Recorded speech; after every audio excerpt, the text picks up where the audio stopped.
I am not saying that to say that trans women aren't women. I am just saying that those pussies that they got, you know what I mean? I'm not saying it's not pussy, but that's like beyond pussy or impossible pussy. You know what I mean? It tastes like pussy, but that's not quite what it is it? It's not blood, that's beet juice.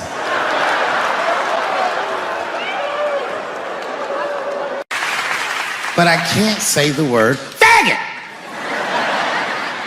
And she said, because, David, you are not gay. I said, well, Renee, I'm not a nigger either.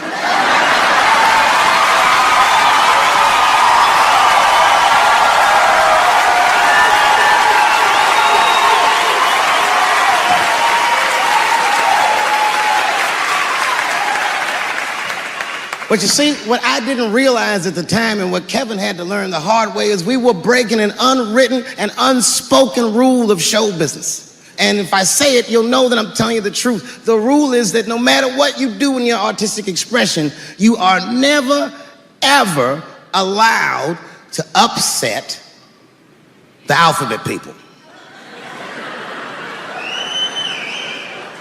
You know who I mean. Those people that took 20% of the alphabet for themselves. I'd say the letters, but I don't want to conjure their anger. It's too late now. I'm talking about them L's and them B's and them G's and the T's.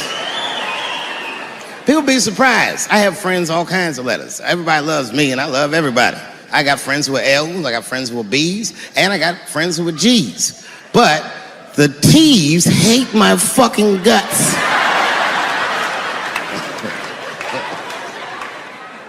And I don't blame them. It's not their fault, it's mine. I can't stop telling jokes about these niggas. I don't want to write these jokes, but I just can't stop.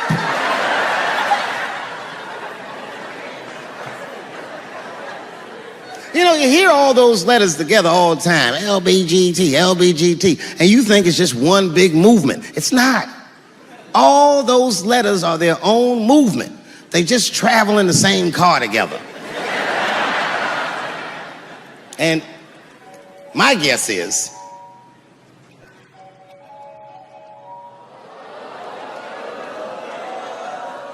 what is this, high school? This nigga probably got a babysitter or something. Go and answer your phone, nigga. Just get that shit out of here. I'm in the middle of something important. Wouldn't it be funny if we made fun of him? He's like, and he went outside like, hello? Mama's dead. Oh no! Mama's dead.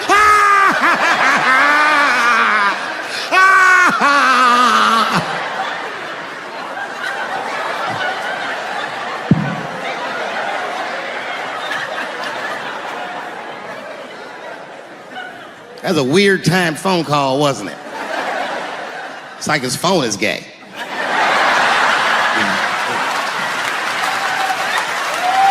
But motherfuckers are just taking it too far. I don't know why or how everybody got this goddamn sensitive. You know who hates me the most? The transgender community. Yo, yeah, these motherfuckers. I mean, I didn't realize how bad it was. These motherfuckers, I was really mad about that last Netflix special.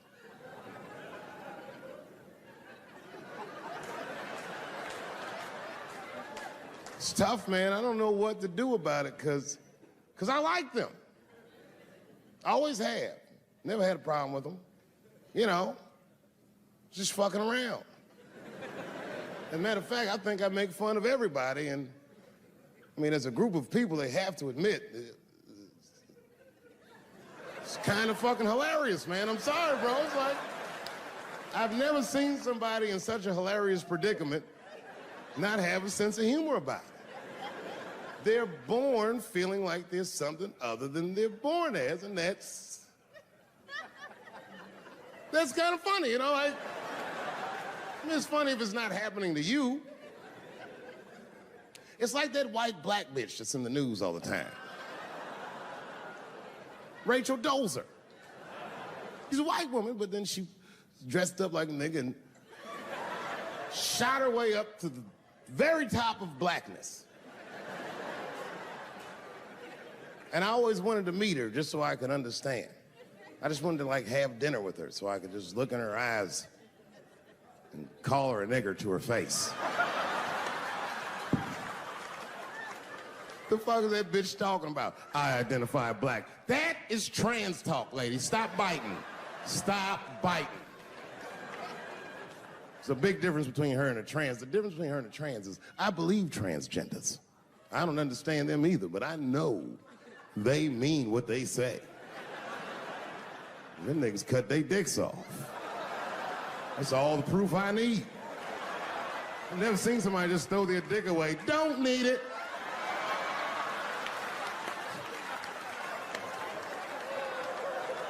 I don't understand, but I believe you and I support your decision, motherfucker.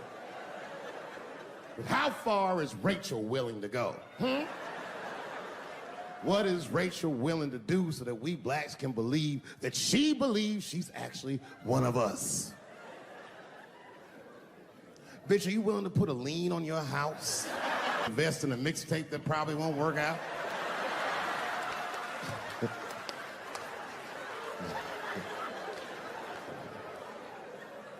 She didn't even change her name. Didn't even change her name. Her name is Rachel. I can't believe in that name. If you want my support, you're gonna have to change your name to the blackest shit I've ever heard. But you're gonna have to change your name to Draymond Green. I don't know a blacker name than that. That shit is black on paper. If you type Draymond Green into Airbnb, that shit will log off automatically.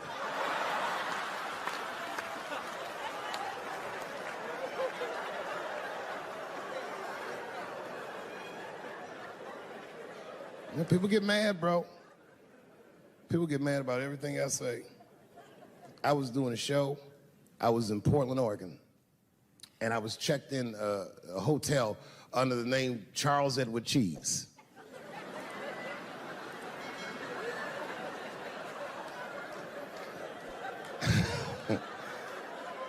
I came back, and there was a note. It was like a letter on my desk. It was addressed to Mr. Cheese. So obviously, I'm going to assume that whoever wrote this letter must be an intimate friend of mine. This is not some kind of name that a person would just guess. But then I open the letter, and it turns out I don't know this person at all. It's a fan letter. You know, I'm not even used to the idea that I have fans, but I'm grateful for it. And even though I'm grateful for fans, I don't read those letters. Be nice if I did, but realistically, it's like, what am I, Santa Claus, nigga? I don't have time for this. Like, got shit I want to do. I'm trying to chill. Read all these dreams and wishes from strangers. But I read it. I'd already opened it. So I just read the whole letter. And you know what, man? Whoever wrote this letter truly loves me. I mean, they were really fucking nice in the letter. And then they described to me what it was like to come to the show, how excited they were, how much fun they were having. And then they said that when I got to my jokes about transgenders, that they were, quote, devastated. Because it turns out that whoever wrote the letter was transgender. Now, I'm going to be real for a second. You got to understand, I never feel bad about anything I say up here.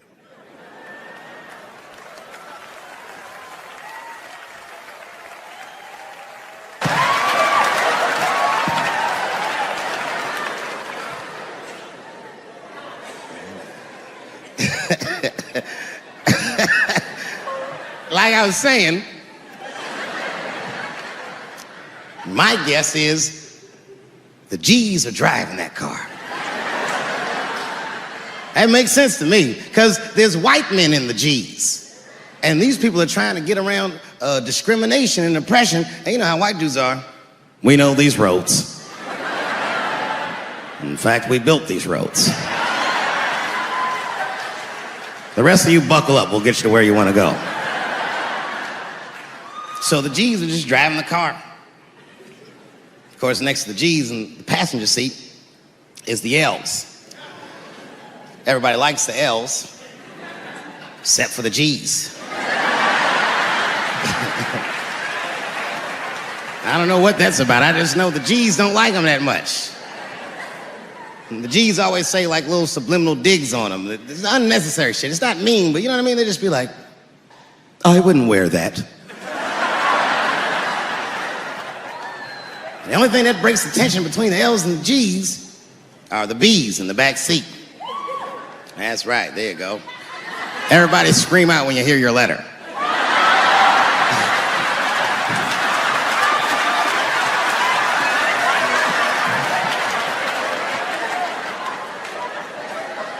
If it's one thing that the L's and the G's agree on, is that the B's are fucking gross. They seem greedy to the L's and the G's, you know what I mean? They're just sitting in the back seat like, yeah, man, I'll fuck anybody in this car. What's going on, man?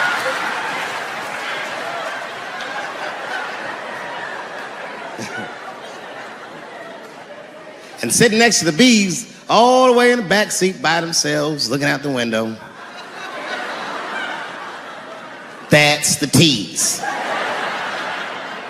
Everybody in the car respects the T's, but everyone also resents the T's. It's not the T's' fault, but everyone in the car just feels like the T's are making the trip take longer.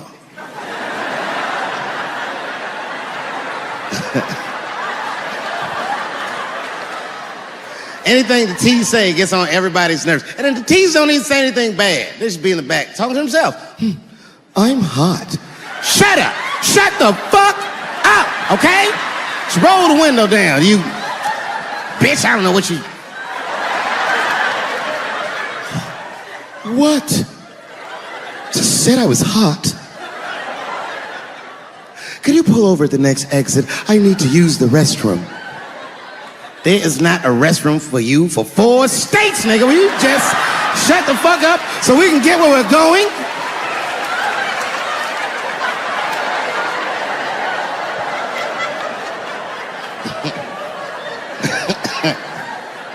And just when that car can't get any more tense, the Q's are a hitchhiker that they pick up on the road. Some white dude in booty shorts is walking down the freeway.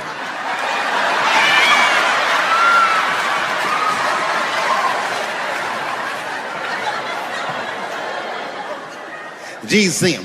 That guy might be one of us. Hey, are you okay? You need some help?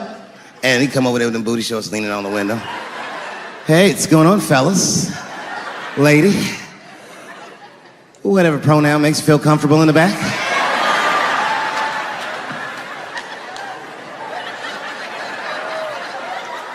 Yeah, I don't really know where I'm going. I don't know if I'm gay or I'm straight or whatever.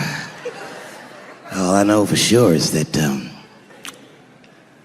I really want to get in this car.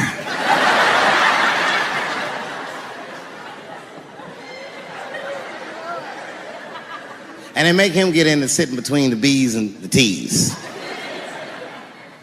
I feel bad for T's, but they're so confusing. And it's not all my fault. I feel like they need to take some responsibility for my jokes. Because I didn't come up with this idea on my own. This idea that a person can be born in the wrong body. But they have to admit, that's a fucking hilarious predicament. It's really fucking funny. If it happened to me, you'd laugh, wouldn't you? That wouldn't be funny if it happened to me? I think it would be. What if it did? What if I was Chinese, but born in this nigga body? That's not funny.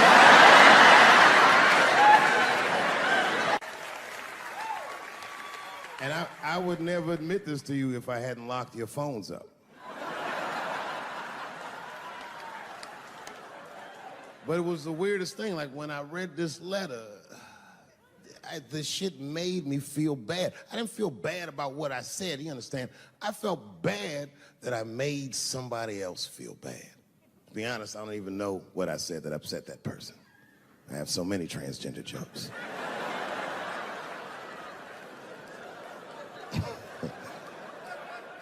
But I feel like it was probably this joke I'm about to tell you right now.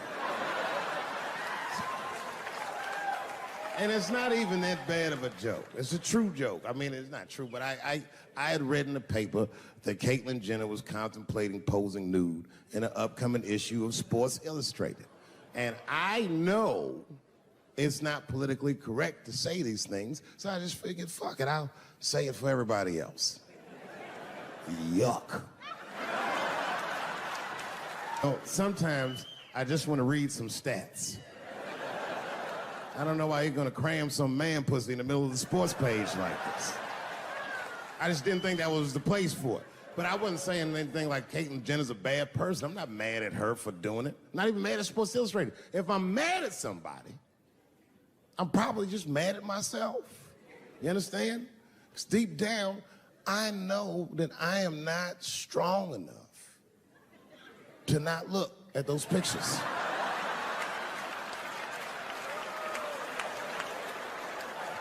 And I don't think I'm ready to see what she's trying to show me. So Caitlyn, goddamn it, if you go through with this thing, bitch, you better go hard or go home. I want you to go all the way. Hustler style. Do you know what hustler style means, miss? That means spread the lips.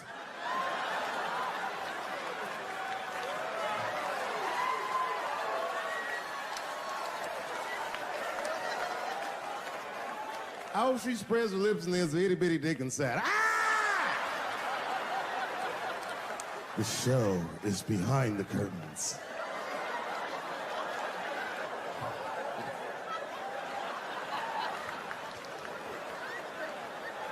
I don't know what I said that upset that person. But I'm gonna tell you something. When I read that letter, and the moments after I read it, I did something that many black men in America do not have the time or the money to do. I thought about how I felt.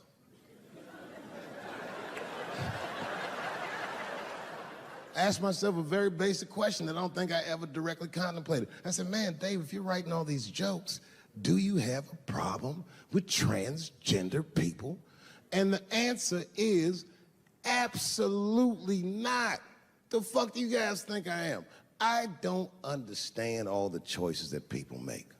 But I do understand that life is hard and that those types of choices do not disqualify you from a life with dignity and happiness and safety in it.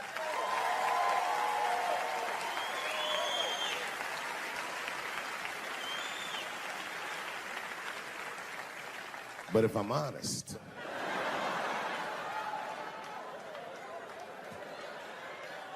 my problem has never been with transgender people. My problem is transgender people. I just feel like these things should not be discussed in front of the blacks. It's fucking insulting, all this talk about how these people feel inside. Since when has America given a fuck how any of us feel inside?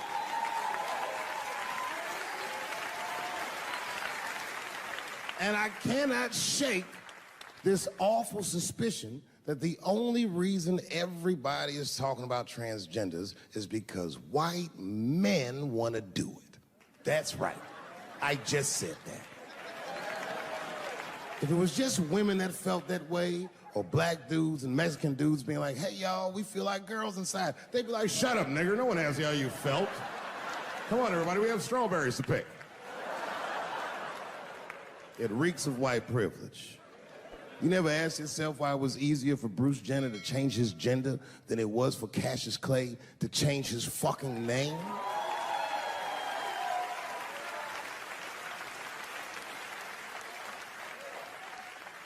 And if I were to be brutally honest,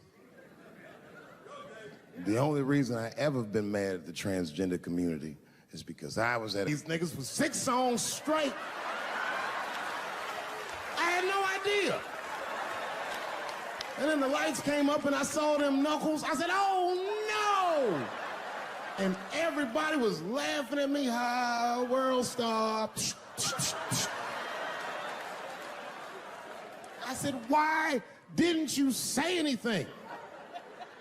Then I heard that sultry voice. I didn't say anything, Dave Chappelle, because I was having a wonderful time. And I wasn't sure how you'd feel about it. I said, you knew how I'd feel. And she said, I'm going home. I don't want any trouble from you. I said, home, it's only 2 songs left. I mean, we might as well finish the night. And we ended up having breakfast together. Oh, grow up, that doesn't make me gay. I just titty fucked her. His titties are as real as any titties in L.A. It's 2 o'clock in the morning. I was just borrowing a little friction from a stranger. Whoops. Although Dave Chappelle, the black American, he was a little jealous. I was like, how the fuck are transgender people beating black people in the discrimination Olympics? If the police shot half as many transgenders as they did niggas last year, it'd be a fucking war in LA. I know black dudes in Brooklyn, hard street motherfuckers that wear high heels just to feel safe.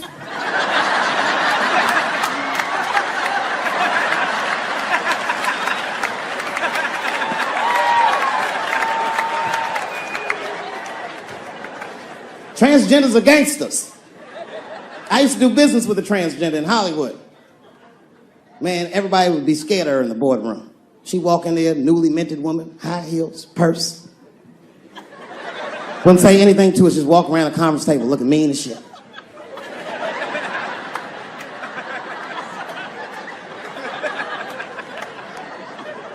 And then she walked to the head of the conference table, stare at us all, reach in her purse, and pull her old dick out and throw it on the table. Let's talk business, gentlemen. Ah!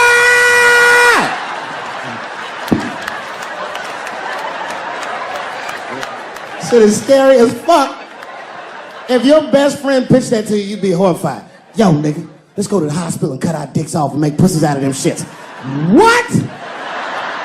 Can't we just get matching jackets or tattoos or something?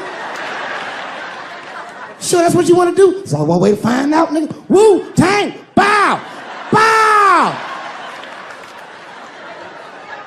Let's go to the club and trick niggas into fucking us, yeah.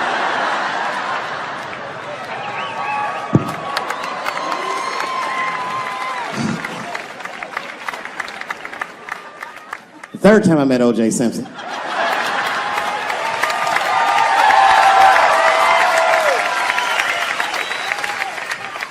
Third time I met O.J. Simpson, I was doing great in life. I just finished the 2nd season of Chappelle's show. Man, those were good days. I was playing a comedy club in Miami, the Improv. I don't know if you've ever been, but if you have, you'd know. The door for the green room is right on the stage. Can you imagine such a thing? If I walked out of the door of the green room, bam, I'm just right here. It's right from the dressing room. And I did that. I walked out, and the whole crowd was like, hooray! And I looked, ma'am, as close as you are to me, I saw him as soon as I came out, the juice. And I saw recognition in his eyes, and it filled me with pride that he knew who I was. I didn't acknowledge his presence because it was a white audience, and I didn't want to start a panic. But I did my show. Show went great. I said, good night, everyone. They all said, yay! And I didn't say nothing to OJ, but I just gave him the signal, let him know I knew he was there. And I walked into the green room, and OJ was already in there. I was like, how the fuck is this possible? I was scared. And then my friends came in, and we all started talking. We sat down on the couch, and I'm just telling you what I saw with my own eyes. You can believe me or not believe me. But in my experience, O.J. Simpson, one of the nicest men I'd ever met. He was nice to me. He was nice to my friends. The conversation was filled with warmth and levity, humor, and wisdom. We talked for 90 minutes, and then suddenly the Juice said, you know what? I've got to be going. But it's good to see you again, and I'm glad things went so well. I said, thanks, Juice. And my friend said, yeah, goodbye, Mr. Juice. They're new to the game. He said, no, thank you for your hospitality. Good night, guys. And we said, good night. And he just walked out of the room. And as soon as the door closed, we all looked at each other like, that nigga did that shit. I could feel I could feel like murder in the room. And I was on a plane. I was coming from overseas, and I don't know how this guy got a machine gun on the plane, but he stood up, man. He said, "Everybody, get on the fucking ground! Nobody look at my face!" I started freaking out because he was Chinese. I was like, "Why is he talking like that?" He was screaming and crying. I was the only brother on the plane. Well, I thought I was the only brother. I looked over. There was one other black dude. He was from Nigeria. I looked over at him. He was looking right in my face, man. He didn't say 2 words to me. He just looked at me. He was like...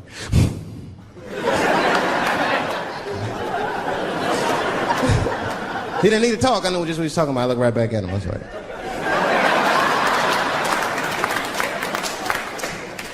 Some white dudes on the front of the plane seen us. They were like, "Oh my God.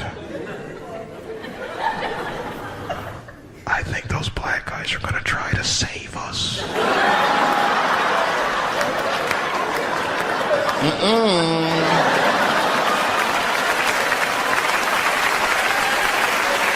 We were just communicating that we understood the situation. We were both seeing the same thing. What we understood was simple. Terrorists don't take black hostages. That's the truth. I have yet to see one of us on the news reading a hostage letter and shit. They is treating us good. We all chilling and shit. I'd like to give a shout out to Ray Ray and Big Steve and Jason Newport.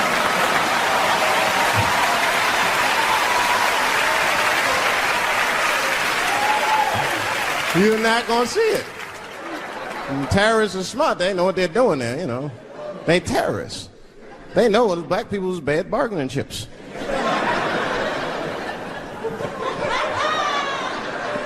They called the White House. "Hello? We have got 5 black... Hello?"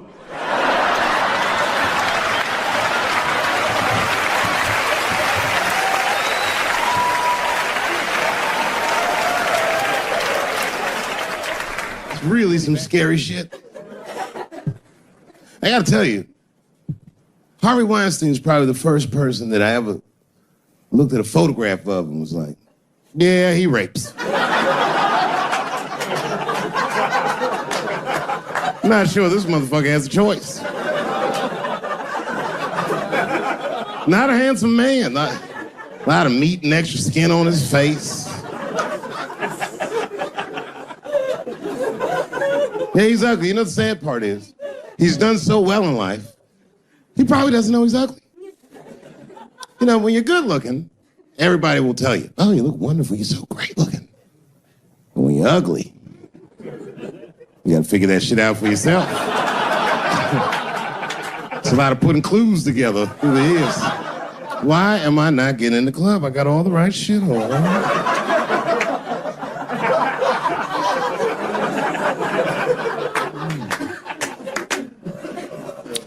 Because if it was Brad Pitt doing that shit, he wouldn't have heard a peep. The girl would just come back down like, "I got the part."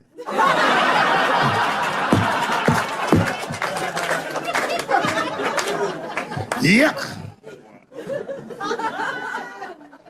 And yet, it is important that I acknowledge, ladies, you are absolutely right. There you go. They gotta all be mindful of that, guys, because this could happen to any of us. It could happen to me. I can see that. I can see myself showing up. Hi, I'm here for my 3 a.m. with Mr. Weinstein.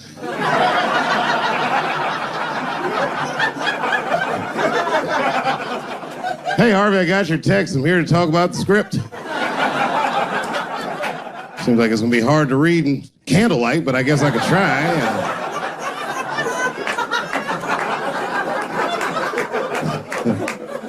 Sound like a fucking nightmare. Could you imagine that shit? Could you imagine if you was in a business meeting and a motherfucker pulled their dick out in the middle of the meeting? I'd be like, "Yo, Yo, my man, this is the most unprofessional shit I've ever seen in all my days. Just let me finish, Dave Chappelle. I'll put you in all 3 Lord of the Rings.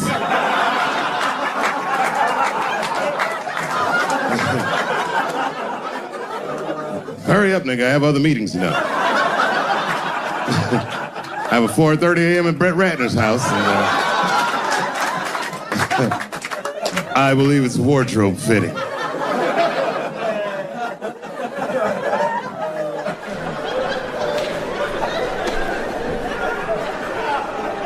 You gotta make life interesting like that, because the shit is flimsy. Life is flimsy. You think you're gonna live forever, you ain't not gonna live forever. It's dangerous out here. We know what's going on. I travel now, you know. I used to think D.C. had the roughest ghettos in the country. Nah, nigga, I have seen some shit now. Oh, there's some rough areas outside of D.C. Yeah, everybody should go to the ghetto. I was taken to the ghetto one time. That's the worst. When you get taken and you're not expecting to go. You know, usually you want to know when you're going to the ghetto, like, I'm going to see some wild shit. I got to prepare myself. I'm going to see something crazy. When you're taken, it's different. I had a limousine driver. It was after a show. It was late at night. It was like 3 in the morning. I had a limousine driver. He was a nice guy talking to me and shit. Oh, hey, where you from, dog? D.C.? Word? That's a rough city, man. And his cell phone started ringing. Hold on 1 second.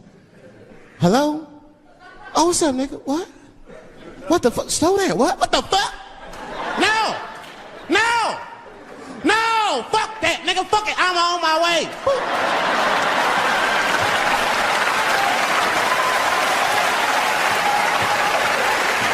Hey.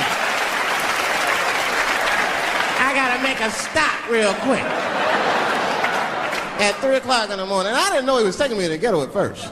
I started looking out the window. I was like, what the fuck? It's gun store, liquor store, gun store. Where the fuck are you taking me? This don't look good. He didn't say shit. He just pulled up in front of an old rickety building that looked like a project. Now, I'd never been there before. I'm not sure if it was a project, but it certainly had all the familiar symptoms of a project. A fucking crackhead ran this way.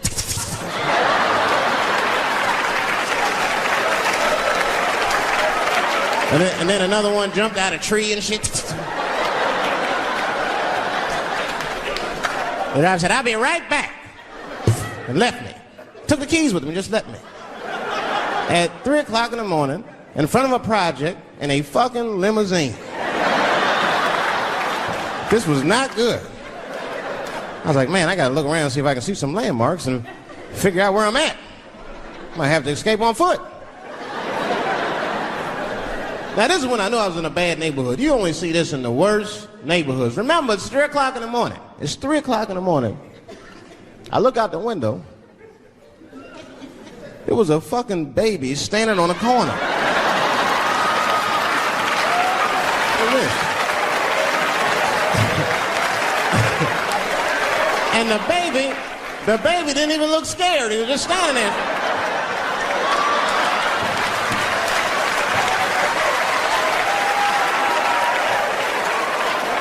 I mean, it made me sad, really. You know what I mean? Because I wanted to help the baby.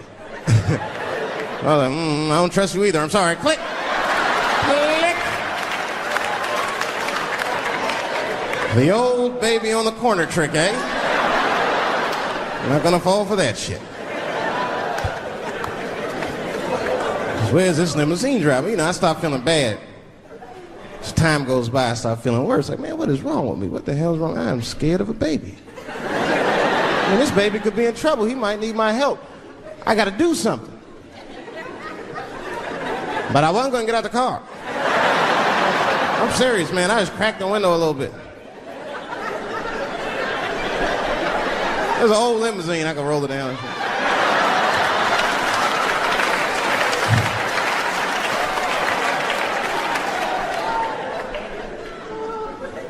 Hey, baby. Baby, go home, man. It's 3 o'clock in the morning. What the fuck are you doing up? The baby said, I'm selling weed, nigga. I said, oh, shit.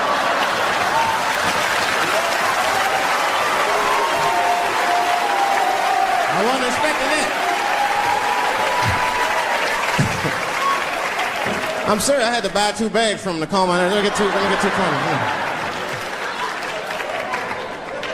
Got back in the car and rolled me a joint, man. That shit was scary, man. Every once in a while, like a crackhead would come up to the car and look in the window. It was like Jurassic Park and shit. He'd be looking on the car. Hey, get out of here, cracky. That baby was still standing there, man. Then I started feeling bad again. Yeah, weed make you feel guilty sometimes. You know. Man, what is wrong with me, man? I have just bought weed from an infant. I can't condone this kind of behavior. What am I thinking? I can't let the fear ruin my morals. Gotta do something.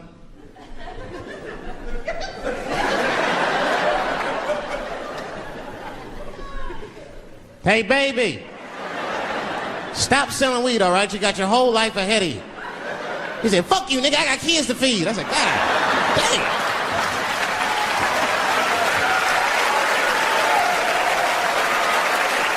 Sam. And just at that very moment, one of the crackheads was running across the street and got hit by a car.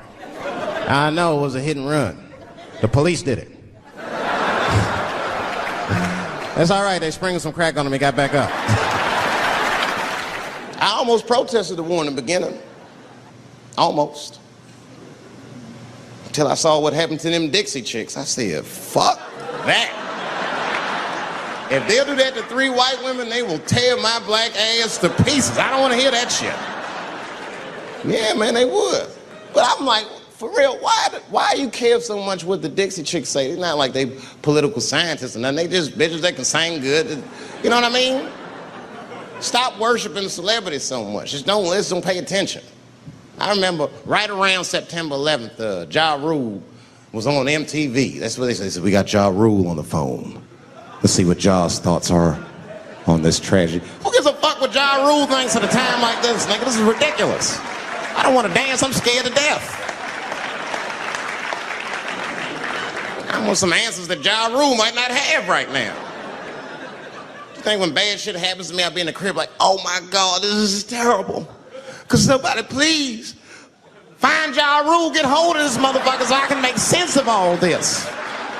Where is Ja? Add me Ja Rule.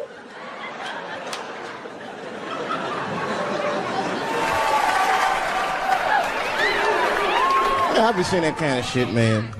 It's what it is. They use the TV to program us from a young age. You ever watch like a cartoon that you used to watch when you were little as an adult? That shit is wild shit. Some wild shit. I mean, like I was with my nephew. We sitting there, we watching Pepe Le Pew, and I say to my nephew, I say, now pay attention to this guy because he's funny. I used to watch him when I was little. And then we watched Pepe Le Pew, and I'm old now. I'm looking like, good God, what kind of fucking rapist is this guy? Like, take it easy, Pepe. My nephew was sitting there cracking up. Hee. See, sometimes you gotta take the pussy like Pepe. Like, no.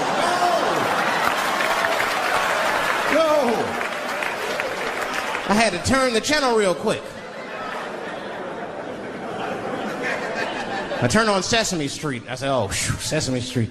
This is much better because now he'll learn how to count and spell. But now I'm watching it as an adult and I realize Sesame Street teaches kids other things. It teaches kids how to judge people and label people. That's right. They got a character on there named Oscar. They treat this guy like shit the entire show. They judge him right in his face. Oscar, you are so mean. Isn't he, kids? Yeah, Oscar. You're a grouch. It's like, bitch, I live in a fucking trash can. I'm the poorest motherfucker on Sesame Street. Nobody's helping me. Then you wonder why your kids grow up and step over homeless people. Get it together, grouch. Get a job, grouch.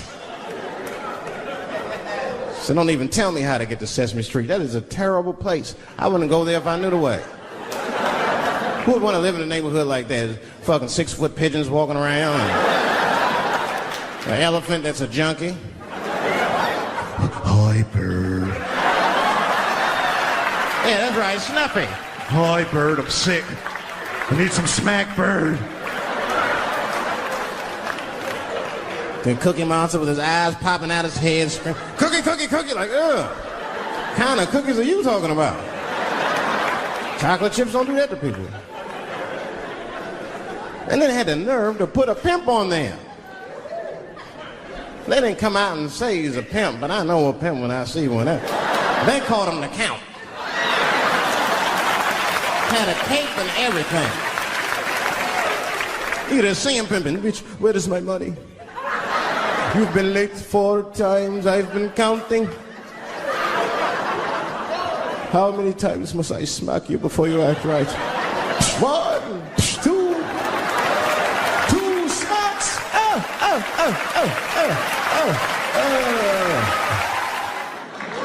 That's what I'm waiting for, because the timing of this Michael Jackson shit is what makes me doubt it.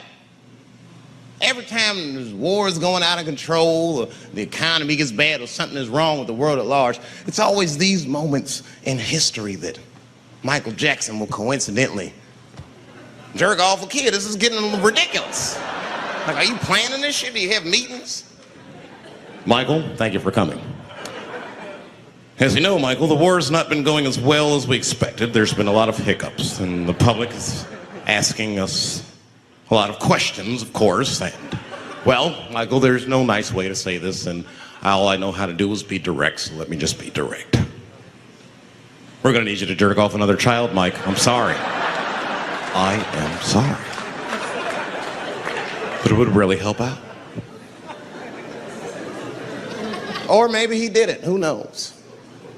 Who knows? That's the thing. That's what I wanted to say. Who knows? Who the fuck knows? Mike, God, and this little boy know. That's about it. That's about it. The only reason that I can even talk about this shit is because everybody is speculating. They all think he did it. And I don't think he did it. I'm alone in this. I don't think he did it. I'm not gonna say I don't think he did it. That's too strong.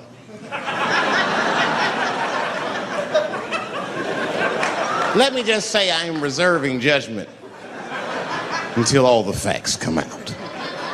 But so far from what I heard, I mean, the kid said he was dying of cancer. He was in Make-A-Wish Foundation. He claims he had 2 weeks to live, and it was his dying wish to meet Michael Jackson.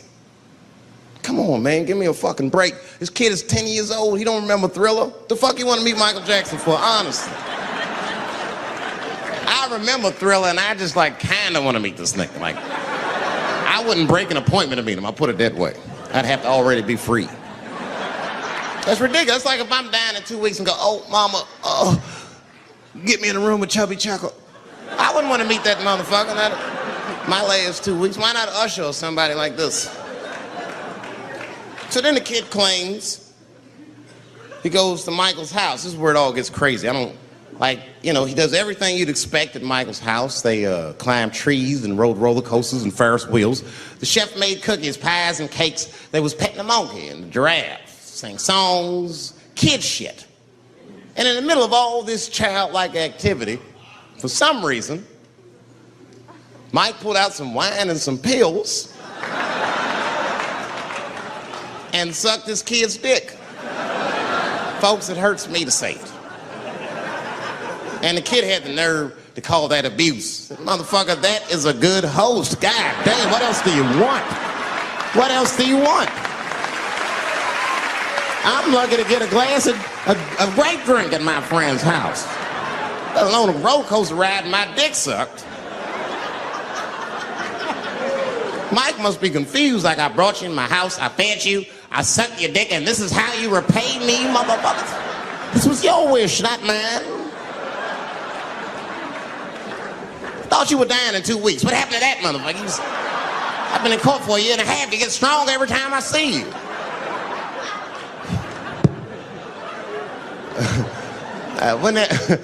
This is fucked up. I shouldn't even say this fuck. Wouldn't it be some ironic shit if they found out through this case that the cure for cancer was Michael Jackson sucking your dick somehow? Like if Mike had powers like Green Mile, and all the kids like, please, Mike, suck our dicks. Never again. He didn't appreciate it. Can we at least study your saliva? Please, Mike.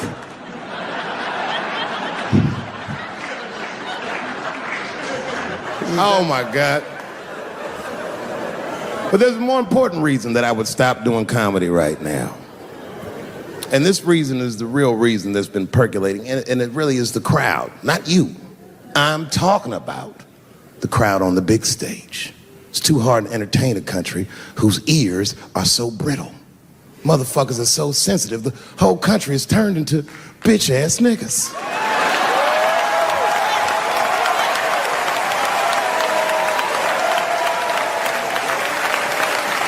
Everything you say upsets somebody. But motherfuckers are just taking it too far. I don't know why or how everybody got this goddamn sensitive. You know who hates me the most? The transgender community. Oh yeah, these motherfuckers. I mean, I didn't realize how bad it was. These motherfuckers are really mad about that last Netflix special.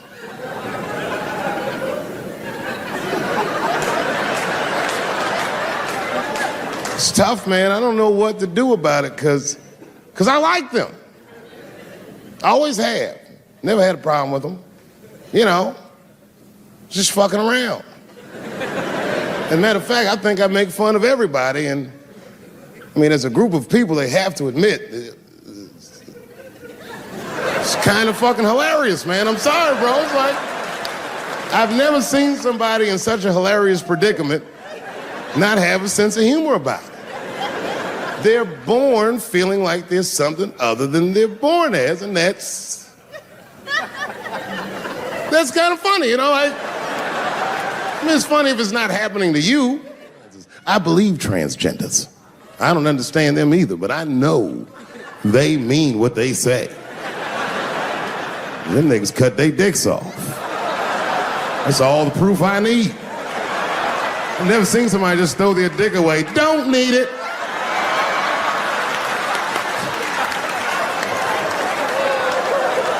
I don't understand, but I believe you and I support your decision, motherfucker.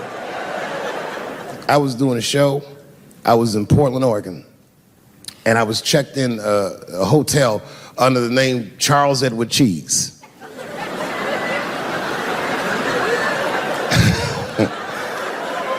I came back to my room late at night, and there was a note. It was like a letter on my desk. It was addressed to Mr. Cheese. So obviously, I'm going to assume that whoever wrote this letter must be an intimate friend of mine. This is not some kind of name that a person would just guess. But then I open the letter, and it turns out I don't know this person at all. It's a fan letter. You know, I'm not even used to the idea that I have fans, but I'm grateful for it. And I don't read those letters. It'd be nice if I did, but realistically, it's like, what am I, Santa Claus, nigga? I don't have time for this. Like, got shit I want to do. I'm trying to chill. Read all these dreams and wishes from strangers. But I read it. I'd already opened it. So I just read the whole letter. And you know what, man? Whoever wrote this letter truly loves me. I mean, they were really fucking nice in the letter. And then they described to me what it was like to come to the show, how excited they were, how much fun they were having. And then they said that when I got to my jokes about transgenders, that they were, quote, devastated. Because it turns out that whoever wrote the letter was transgender. Now, I'm going to be real for a second. As a policy, you got to understand, I never feel bad about anything I say up here.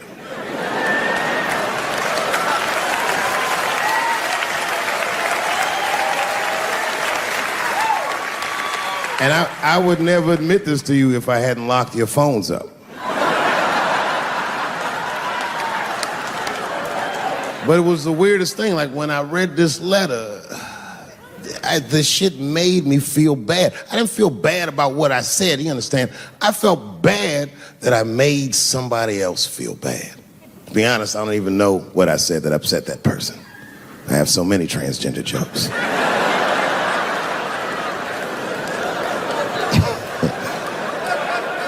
But I feel like it was probably this joke I'm about to tell you right now.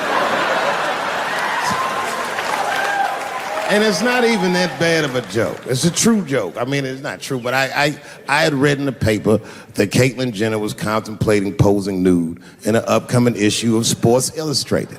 And I know it's not politically correct to say these things, so I just figured, fuck it, I'll say it for everybody else. Yuck.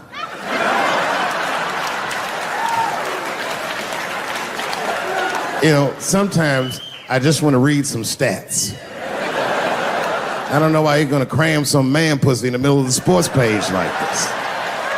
I just didn't think that was the place for it. But I wasn't saying anything like Caitlyn Jenner's a bad person. I'm not mad at her for doing it. Not even mad at Sports Illustrated. If I'm mad at somebody, I'm probably just mad at myself. You understand? Because deep down, I know that I am not strong enough to not look at those pictures.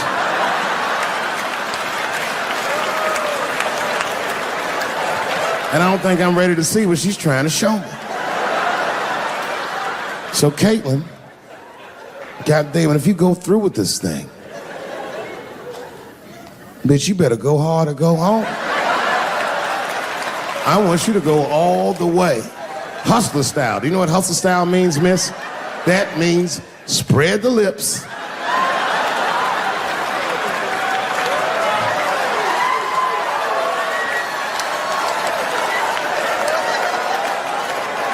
I hope she spreads her lips and there's an itty bitty dick inside. Ah! The show is behind the curtains.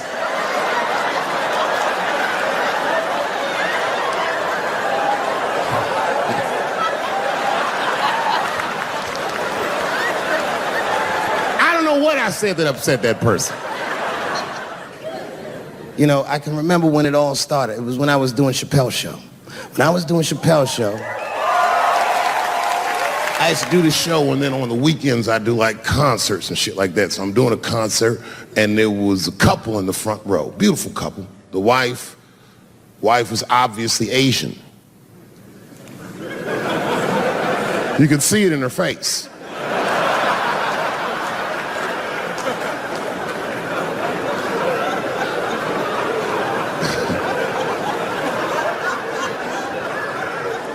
The husband, this motherfucker was mysterious, to say the least. Couldn't quite pinpoint where he was from. Caramel-colored fella, very nice hair, but he could have been from anywhere. Bangladesh, Mexico. I can't guess with a nigga like this. All I knew for sure about this guy is that his wife was a bitch. I could see that in her face, too. No, he was laughing and having a good time, and she was scowling at me at a goddamn comedy show. I couldn't figure it out. And then I realized at some point that she was pregnant, and I was smoking on stage. I said, oh my God, that's probably why she's mad. So I started to put my cigarette out, but then she hit me with one of them fake non-smoker calls. So I just kept smoking. I thought to myself, bitch, that baby will be fine, relax.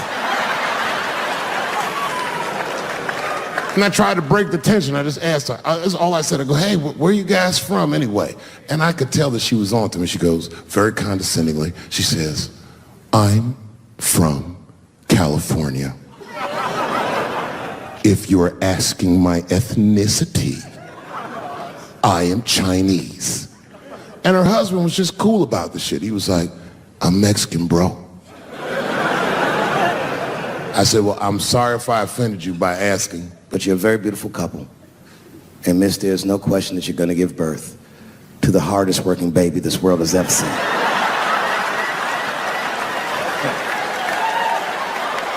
That's not a bad joke. She got very upset. She got up to leave immediately. But she didn't just leave. She had to take one last dig at me on the way out. I will never buy one of your fucking DVDs again, Dave Chappelle. I said, ma'am, with all due respect, Chinese people don't buy DVDs.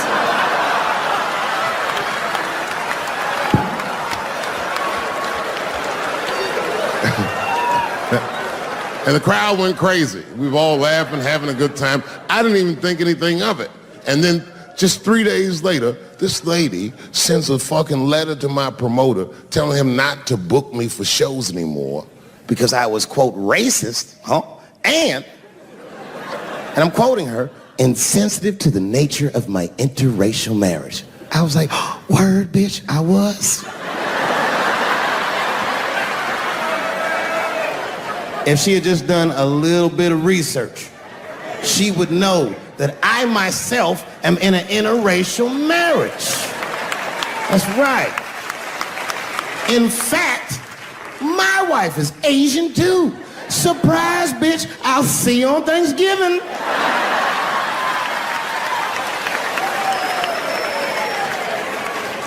But my wife's not Chinese.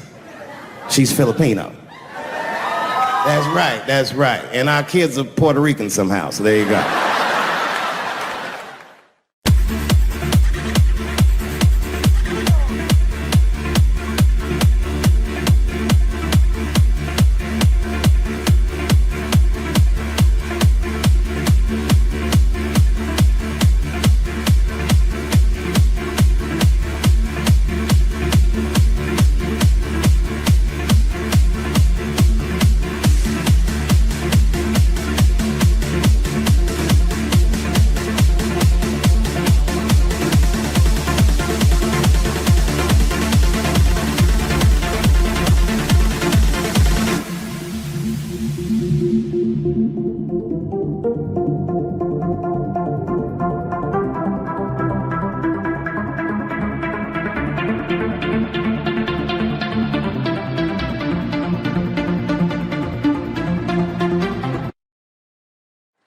Well, I have some very bad news for the people in the front rows. I heard that some of you paid as much as $800 for your tickets. Sadly, I did this same show a couple weeks ago in Atlanta for $60 a head. Can you imagine? Nigga, you could have flown to Atlanta, got a hotel, had some dinner, and came back, and you still have a little money left over, niggas. Paid way too much just to see me in this gay-ass neighborhood. All right, let me roll up my sleeves and tell these pussy jokes. Will told me to say there hasn't been this many pussy references in this room since Cats was here.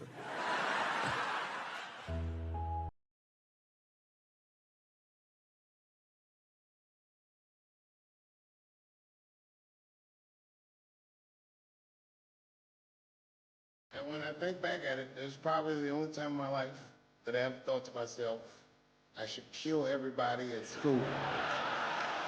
Thank you very much, New York. Good night.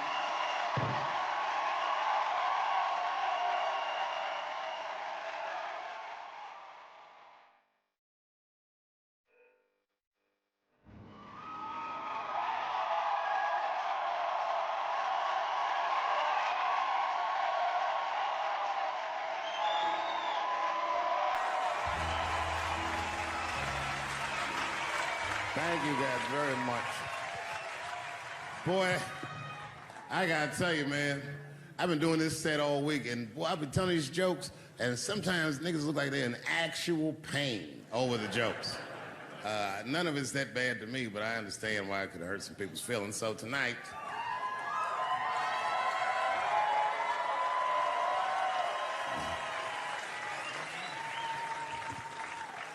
I'm gonna give you an opportunity that I rarely give anybody. I'm gonna let you say whatever it is you need to say to my face, or ask me whatever it is you want to know. But there are no dumb questions allowed. If you ask a stupid question, you'll be asked to leave. Nah, I'm just kidding. Go ahead. Everyone relax. Come on. Oh, yes, sir, in the front. 2 questions. How often do you write? And can I have a cigarette? All right. First, you may have a cigarette, but remember, this is not jail, motherfucker. This lady right here. I have a question. Do you remember this scene? Oh, I do remember that. Ma'am, I'm going to have to ask you to leave. That was a terrible question. This gentleman in the front with the salmon-colored shirt on. I was wondering if you had any advice for young comedians that you generally give, and Are you thinking of doing comedy? I've never done it before, but watching you has made me want to try it.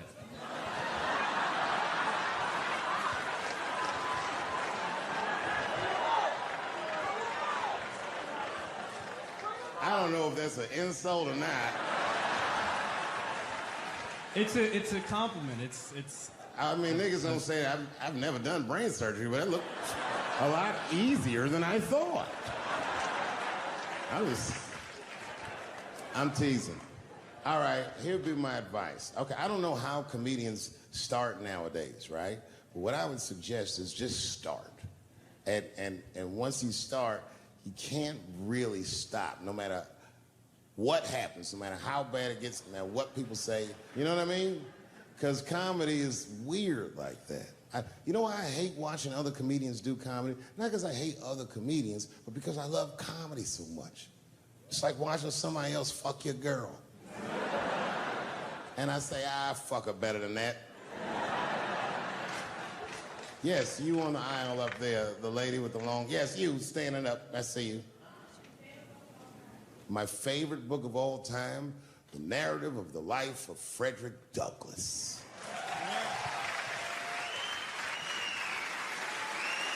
That guy with the baseball hat. Marry, fuck, kill, Michelle, Rihanna, Oprah. Wait, who's Michelle? Oh, Obama. Well, sir, you're putting me in quite a pickle. I can't say I'll fuck Michelle Obama. That's insane. Well, I guess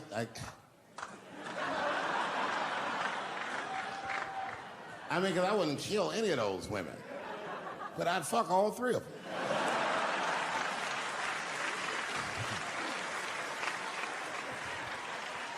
The gentleman in the blue Oxford standing up. Tell us the story with Charlie Murphy. Tell a story about Charlie Murphy? Or your favorite. Boy, there's so many good Charlie Murphys. You know, the thing with Charlie Murphy is he used to just make us laugh all the time.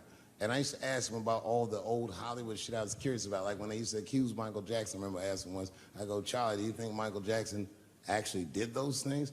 And he said, let me ask you a question, Dave. He said, say it is illegal to fuck women. How long are you staying out of jail? So God bless Charlie Murphy, wherever you are. Charlie, I love you. Who do you think is going to win the 2020 election?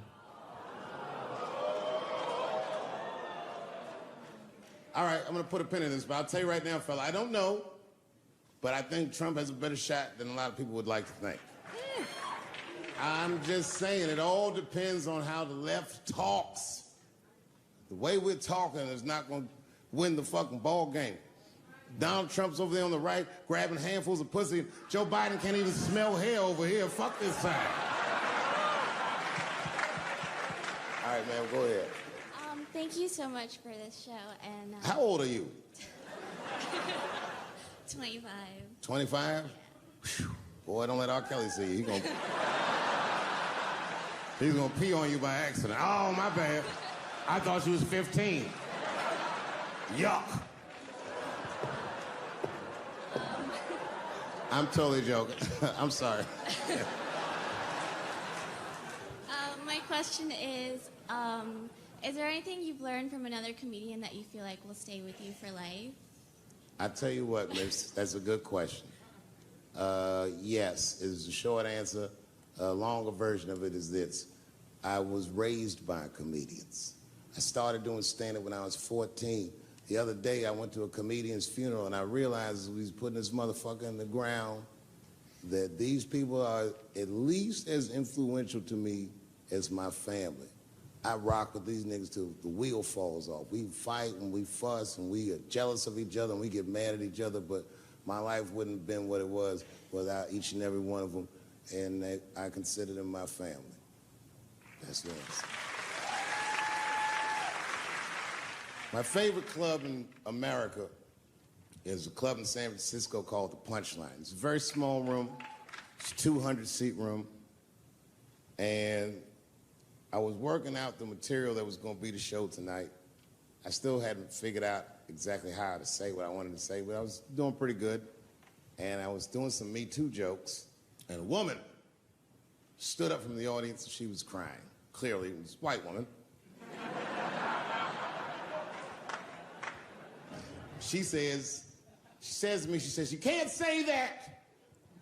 It's 200-seat room, it's a very small room. I'm like, what the fuck are you, like, miss, are you okay? What are you doing? She says, you can't say that. I said, yes, I can, it's my show. I'll say whatever the fuck I want. I was like, ooh, like this. And then she gets up from the table and she starts making a big, like, show of just pushing through the aisles and all this stuff. And there's like a curtain right before the front door. And she gets to the curtain and she's crying. It's fucking crazy. She says, I'm sorry I was raped. It's a fucking comedy club. It's like loud farting getting out of an elevator.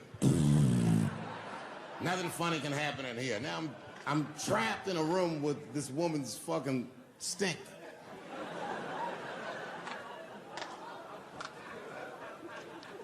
And I say, miss, it is not your fault that you were raped,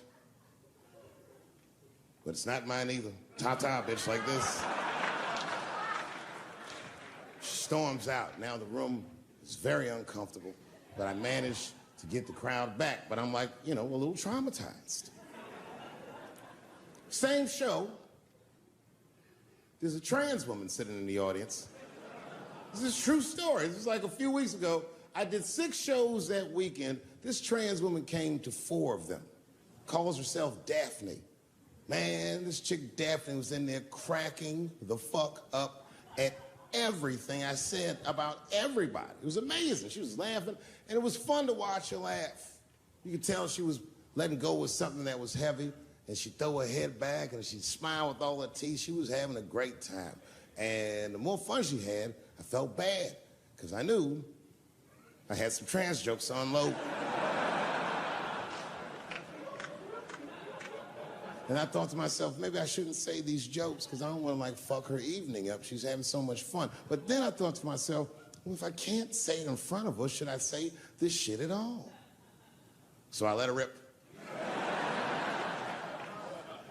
And to my surprise, Daphne laughed harder at the trans jokes than anybody in the room. In fact, everybody in the room would look at her to make sure it was okay.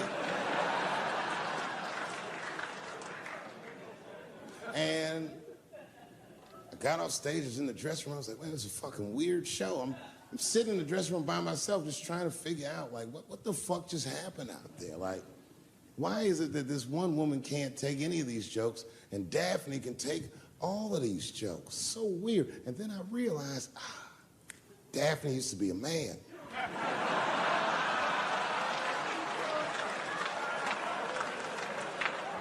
So now I go out of the dressing room and like you can see like all the staff is there like cleaning the club up, the audience had gone, and sitting at the bar by herself was Daphne.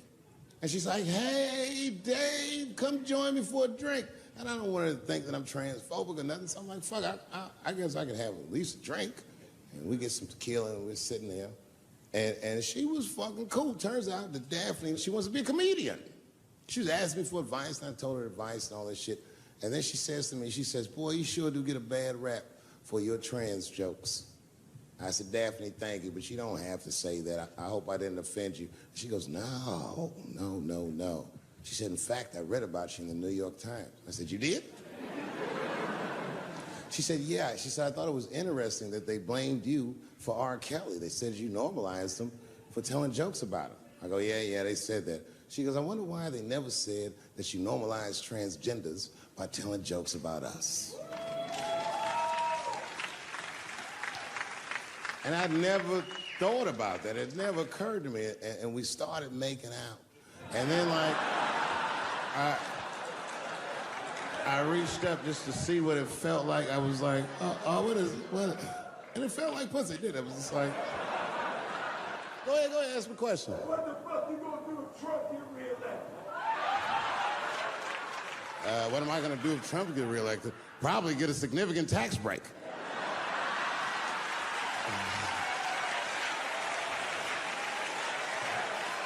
Hey, you want to know why I don't even talk about Trump in my show? Because that motherfucker is not the hokey pokey. He is not what it's all about. There's millions of people that put him in power, and the ideas that he puts forth are not his own. He's singing poor white people's greatest hits. So why the fuck would I worry about him and not the other millions? Really, you know who I'm gonna vote for next time if things keep going the way it's going is that gay dude. No, Mike Pence.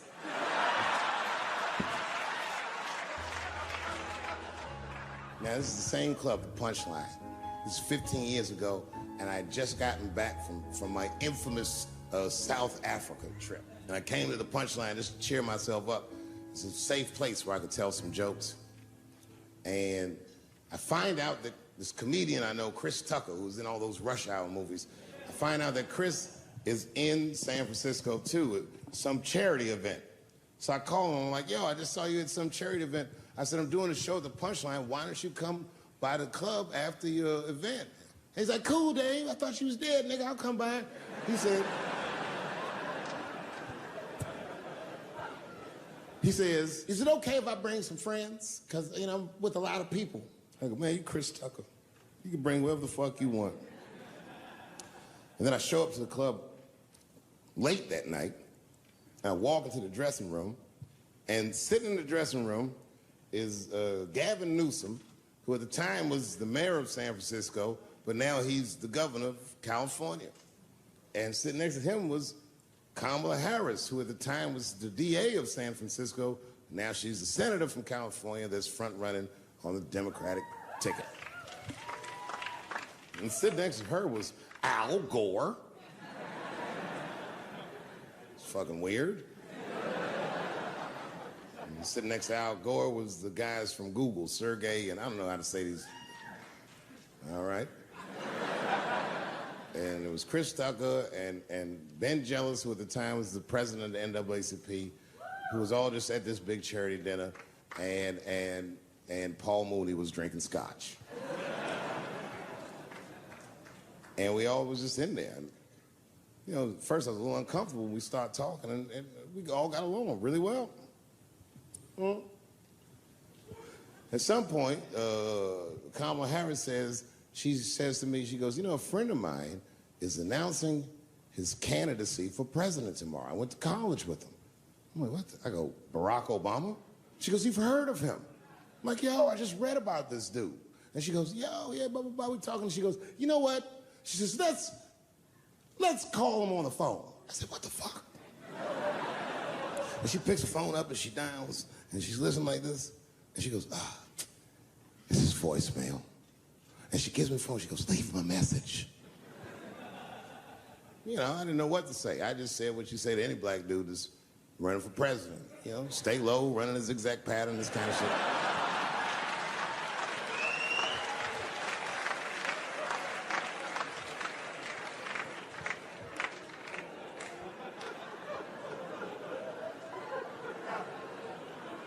And then the last thing I say is, you know what? I said, sir, I really do believe you can do this. Like, man, I'm wishing you luck. Now, next day I wake up and go for coffee at a place called the Embarcadero. It's like an eatery by the sea in San Francisco. And I'm walking to the coffee shop and there's a police line and I can't cross the tape. But then I figure, fuck it, I'm Dave Chappelle, so I go into the thing like this. And the police yoke me. These motherfuckers like tackle me immediately. And I see over the police's shoulder Gavin Newsom. I couldn't remember his name, but I remember the night before I had kept teasing him and saying he looked like Christian Bale, the guy from the Batman movies. So I see him and I can't remember the name, so I'm just like, Batman, help.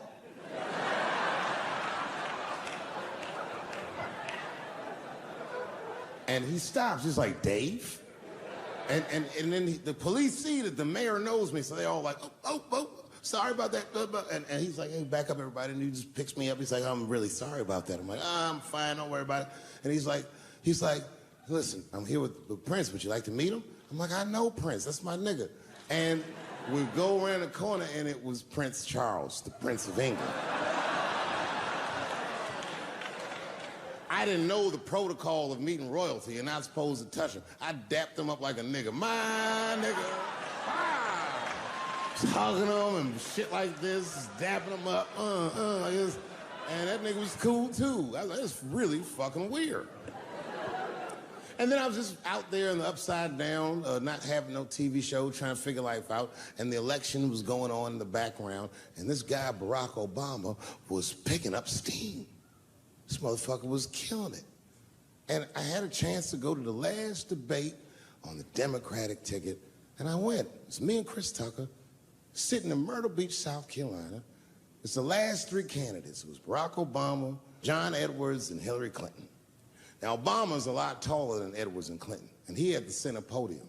And at one point, they're all on stage, and they start fussing, and Obama goes, look, none of us are perfect, like this. And his hands was like this, and there was light shining behind his head, and the other two candidates was looking up at the nigga, and I was sitting in the audience like, this nigga looks like Jesus.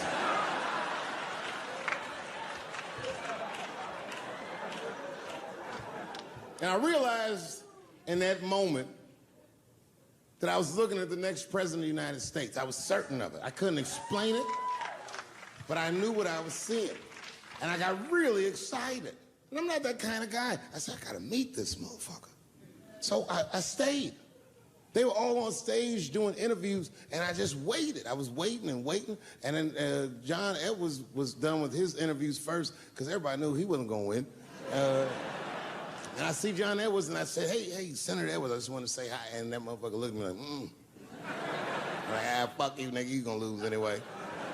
And then he left, and then Hillary Clinton just walked by me in one of them Steve Harvey suits.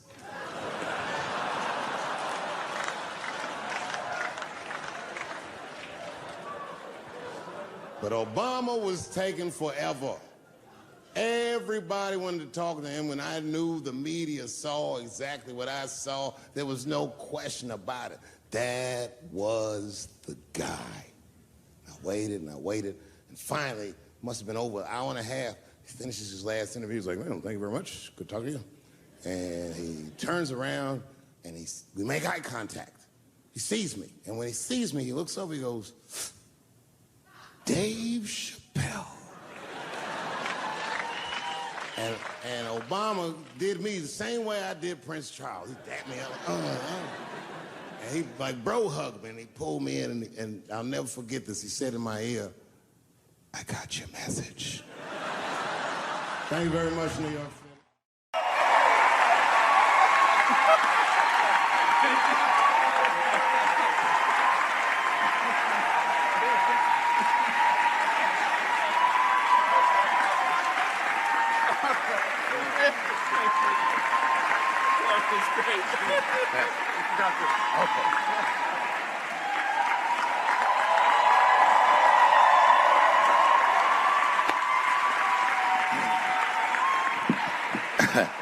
Man, I gotta tell you, when I was sitting here watching what all the other honorees have done with their lives, I started feeling like shit, like this is terrible.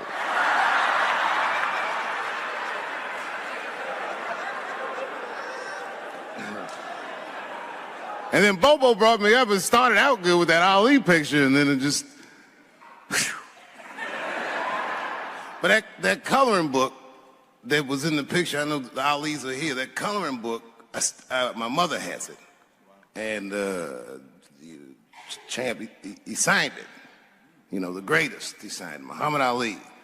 And his sparring partner was there that day. And his sparring partner signed it, said the next heavyweight champion of the world, Larry Holmes. And he was. And 2-year-old Dave Chappelle colored all in that shit and just ruined the book.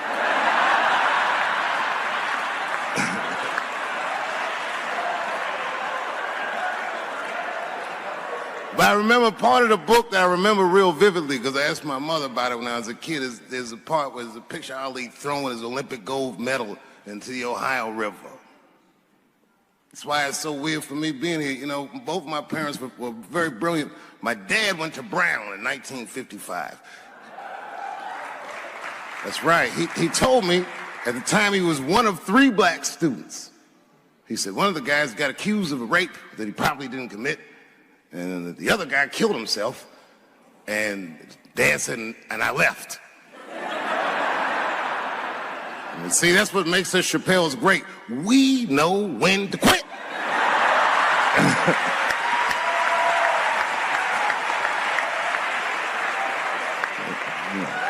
We all just live to fight another day.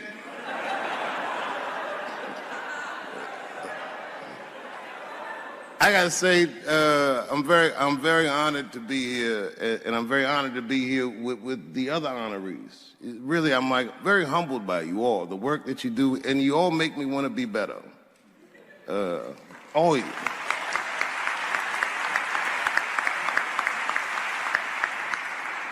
And you know, I was gonna stop doing stand-up for a while because 4 comedy specials in a year is like, that's a lot, you know. But you know, shout out to my colleagues in comedy. I just want to say that in a way, this for me belongs to my mother primarily, who was an African American studies professor, and a lot of the content that I say, she raised me well. I'm not an uninformed person. But also, you know, my colleagues in comedy, like comedians have been getting beat up pretty bad recently, and we're somehow nowadays expected to speak with the precision of attorneys or politicians. We are not. I always think of James Baldwin. You know, James Baldwin was one of my favorite writers because he managed to tell white people what they feel like to be around.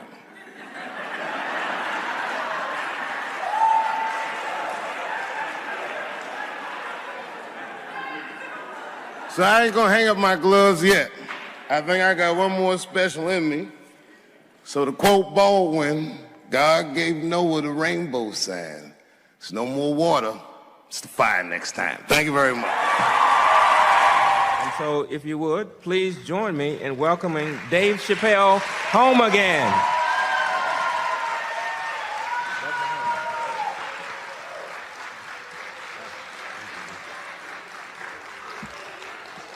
Oh, thank you. You know, I speak for a living, and I'm a little nervous today. I wanted to say thank you, Mr. President, and thank you, Bishop Green, and thank everyone at Allen University for hosting me today, because it feels special, right? When I think of this great grandfather that I've heard about in my life, but never actually touched his legacy. So it's like the product of his loins coming to meet the product of his work. And it's an important day for me personally. And I know a lot of you guys are students, and I just want to tell you I'm the first person in my family to not go to college. And as the president has told you, I've done outstanding in spite of that.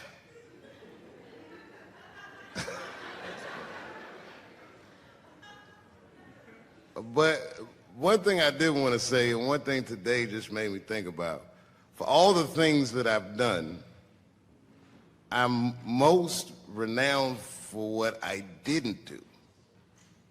I've made decisions in my career that a lot of people have called insane.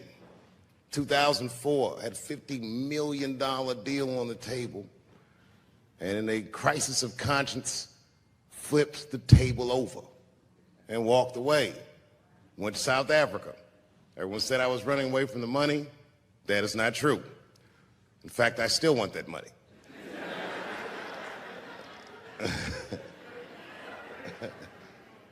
The idea that I wanted to just share with you guys is the idea that sometimes you do what you think is best, whether anybody understands it or not. I heard a story about my father where someone told me he used to do statistics for a company in D.C. The company he did statistics for started doing business with the South African government, so he quit his job. It's caused a lot of problems between him and his wife. It's hard for a man when he can't provide for his family the way he wants to, and he suffered through it. And a generation later, when I had my crisis of conscience, I was able to go to a free South Africa and get away from the heat. This idea that what you do in your lifetime informs the generations that comes after you is something I keep thinking about, something that is so much bigger than just ourselves. And today I'm standing in front of you guys, and I know you guys are like, oh, I know you're bored. But I see family of mine in the front row some who I've never met, and I just realize how all of us are connected. That my great-grandfather built something more substantial than buildings. He built a community, and he built, more importantly than a community, he built a way. You know, so I'm very grateful. Very grateful. Hello, police. I just saw him standing there, you know what I mean? He's standing over like, so this is what black people talk about.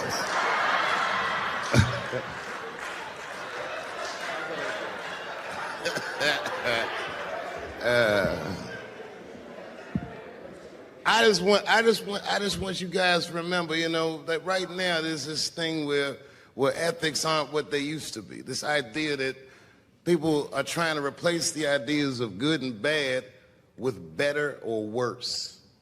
And that is incorrect.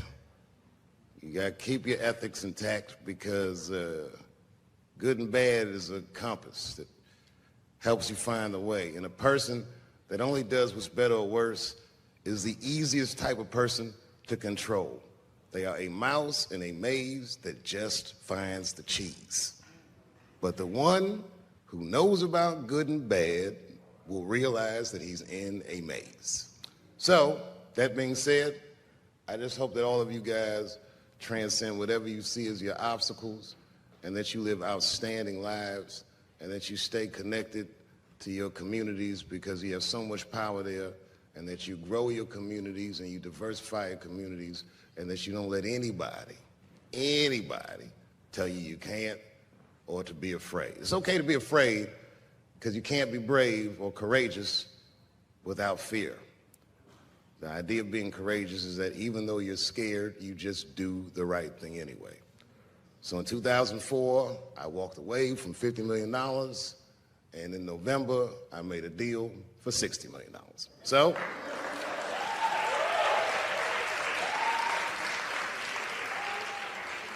although I am not the most famous comedian of my time, I would like to know what their great-grandfathers did. I'm very proud today. Thank you very much.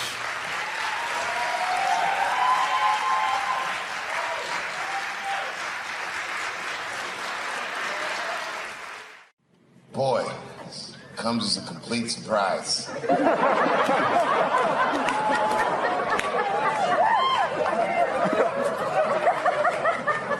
I mean, I read all the reviews, and they said so many terrible things. They were embarrassed for me. I had lost my way. It wasn't even worth watching.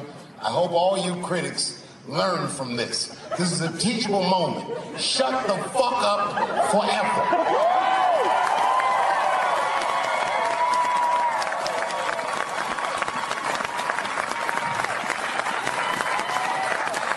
Two in a night.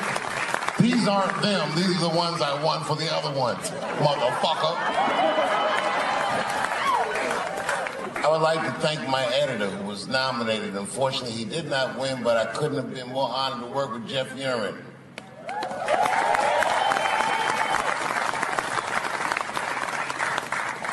Stan Lathan has been directing television since 1968. Any show that I watched when I was growing up,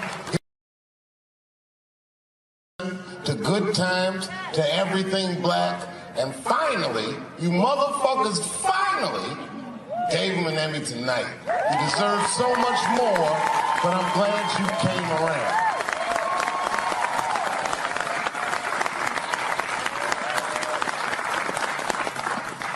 I'd like to shout out all the other nominees tonight. Tiffany Haddish and Patton Oswalt and Hannah Gatsby and Brother Mulaney. You guys are an inspiration to me, and I'm honored to be nominated with you. I'm sorry that you didn't win tonight, but who gives a fuck anyway? special night because comedy gets to be itself. It's all we've ever wanted. I hope the war is over. We good? And as always, I love to thank my wife, Elaine.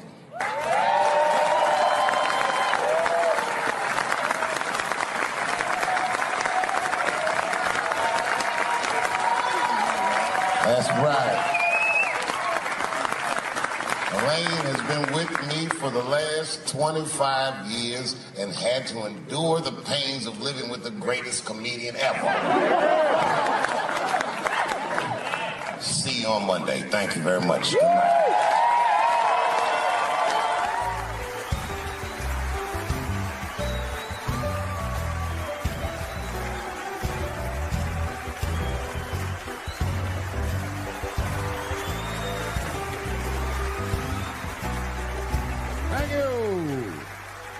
Thank you. Thank you. I like not knowing what's going to happen. I like making memories. Sometimes I do all this crazy shit around my colleagues just so that they can tell their friends I did it. But rather than talk about myself, just briefly, I want to just talk about my genre. Stand-up comedy is an incredibly American genre. I don't think any other country could produce this many comedians. And unbeknownst to many people in this audience, I don't think there's opinion that it exists in this country that is not represented in a comedy club by somebody.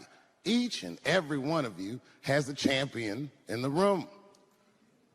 We watch you guys fight, but when we're together, we talk it out. I know comics that are very racist, and I watch them on stage, and everyone's laughing, and I'm like, that motherfucker means that shit. Don't get mad at them, don't hate them. We go upstairs and have a beer, and sometimes I even appreciate the artistry that they paint their racist opinions with. Man, it's not that serious. The First Amendment is first for a reason. The Second Amendment is just in case the first one doesn't work out.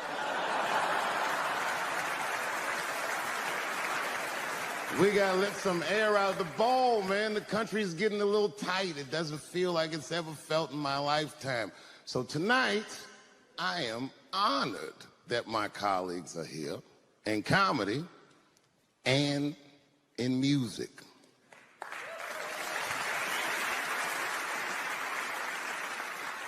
And I want everyone in America right now to look at me. Look at me smoking indoors. I didn't ask anybody. I just did it. What are they gonna do?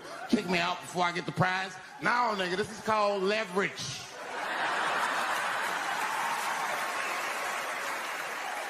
The thing that I liked best about tonight was that I saw so many people from different parts of my life, like friends that I grew up with here in D.C., friends of mine from Ohio then and now, friends of mine from comedy clubs, all the fucking musicians that blew my mind. You guys have no idea how you inspired me.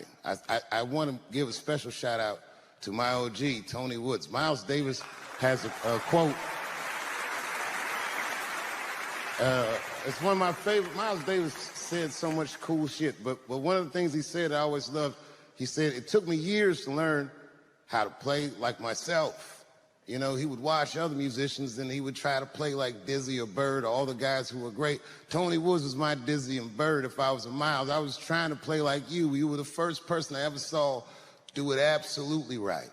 You were fearless and you told the truth. There's something so true about this genre, when done correctly, that I will fight anybody that gets a true practitioner of this art form's way, because I know you're wrong.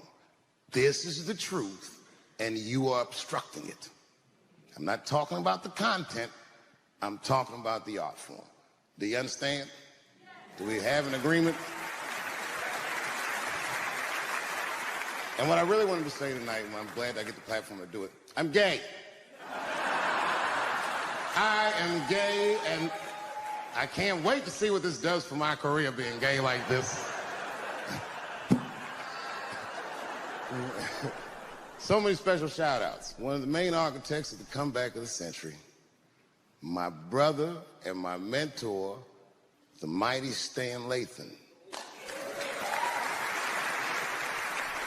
I never dreamed that I would be able to work with someone as great as you. These last 5 specials, straight fire. I wouldn't want to do another special with anybody else but you. So eat your motherfucking vegetables and live as long as you can, because we doing a few more of these bitches. Neil Brennan, your speech made me cry because it reminded me of all those hard days of work and all that money I never got for it. The other real special shout out I gotta make, because none of this would have been possible on any level without this person, is my mother. Mom. My mother. Mom. You have no idea what I put this woman through. If you had just given birth to me, that would have been more than enough. But the fact that she raised me and raised me well. We had a real oral tradition in our house. I knew the word griot when I was a little boy. A griot was a person in Africa who was charged with keeping the stories of the village. Everyone would tell a griot the stories, and they would remember them all so that they could tell future generations. And when they got old, they'd tell them to someone else. And they say in Africa, when a griot dies, it's like a library was burnt down. And my mother used to tell me, before I ever thought about doing comedy, she said, you should be a griot. And she'd fill me with every story of black life. You know, she's educated in African-American studies, and she would let me understand the context that I was being raised in, that I'm being raised in a hostile environment that I have to tame. By the time I was 14 years old, I was in nightclubs, mastering an adult world. It was terrifying. The crack epidemic was going on, and my mother would hear gunshots outside and be scared to death. Maybe it's my son. But early in my career, if you remember, Mom, you used to sit in the club with me. She'd do a full day of work. You'd be back there falling asleep, just waiting for me to go on. She would watch my show every night. Do you know how long that car ride is home?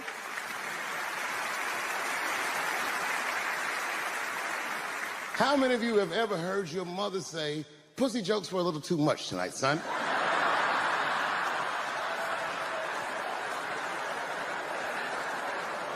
I was a soft kid. I was sensitive, I'd cry easy, and I would be scared to fist fight. And my mother used to tell me this thing, I don't even know if you remember, but you said this to me more than once. You said, son, sometimes you have to be a lion so you can be the lamb you really are. I talk this shit like a lion. I'm not afraid of any of you. When it comes word to word, I will gab with the best of them, just so I can chill and be me. And that's why I love my art form, because I understand every practitioner of it. Whether I agree with them or not, I know where they're coming from. They want to be heard. They got something to say. There's something they notice. They just want to be understood. Love this genre. It saved my life. So tonight, Mom, I would like to honor you in a very special way that I cannot do on my own. But because now I'm a man with great and influential friends, I'd like to ask my man Thundercat to come out on the stage. Thundercat, the Mighty Most Def. Washington, D.C., thank you very much for giving me a home and a place to start. Today is officially Dave Chappelle Day in Washington, D.C. The mayor declared it last night. So, in the future, on Dave Chappelle Day, I ask everyone who wishes to celebrate it to make one incredible memory for themselves and or somebody else. Thank you very much. Good night.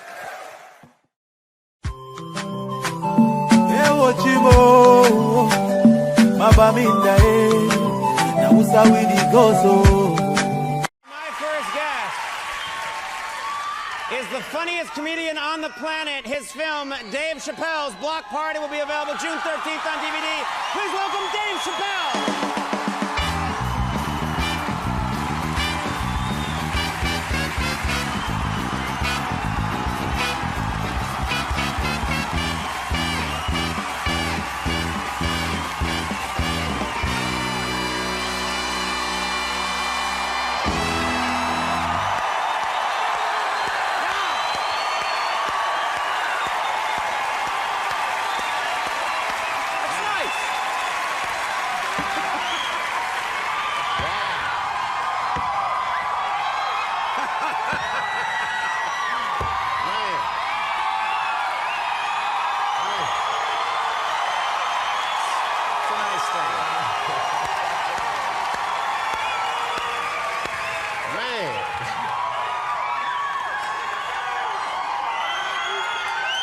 You know what I love? You know what I love is your reaction to 4,000 people cheering you is like, oh yeah, hi. I don't know what to do. I forgot what that was like. You've been away for a while, yeah.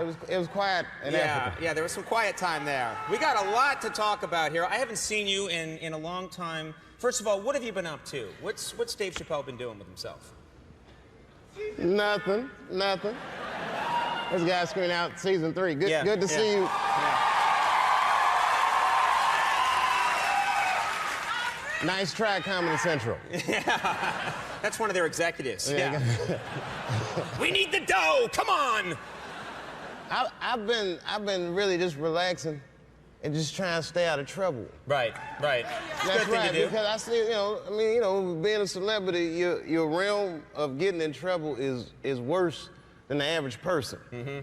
You know what I mean? Like, the average dude gotta go out and look for trouble. I'll be sitting around mind my own business, and dude come up, hey man, you're Dave Chappelle. I'm like, yeah, what's up, man? Hey, I got 12 naked bitches in a hot air balloon. You trying to roll with me?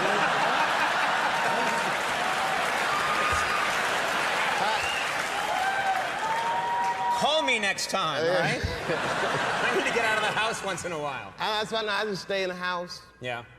It's funny, because like, when I come out, everybody screams. But when I go home, it's not like that. When you go home, I mean, that's the thing that's important to remember, is that when you go home, it's a different situation, right? Yeah, my kids don't even care. They're like, oh, Mr. Promise is back from the road. Did you forget all them toys you promised us, Mr. Promise? And then my wife's still a little salty at me.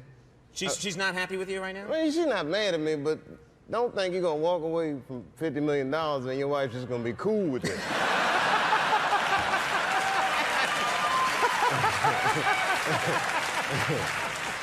That's an angle I hadn't thought about, yeah. Oh, it was crazy. I thought I was gonna get the Jerry Maguire, baby, you can be anything you want to be speech. Yeah. It didn't pan out. No. It was more like Purple Rain around my house. Yeah, I know what it sounds like when the doves cry. Now, okay, I've known you for a long time. You've been coming on our show for a long time. I've bumped into you in the street sometimes in New York. You're a very normal, down-to-earth guy. You really do seem like you're very unaffected by all this. Do you think that's fair? I'm a little weird, but I'm quirky. Yeah. But yeah, my life is pretty normal. Like I get amazed by this too. I was in LA doing the Grammys. You know, I wear whack clothes. I'm on TV in a t-shirt now. Mm-hmm. So I had to get some clothes for the Grammys.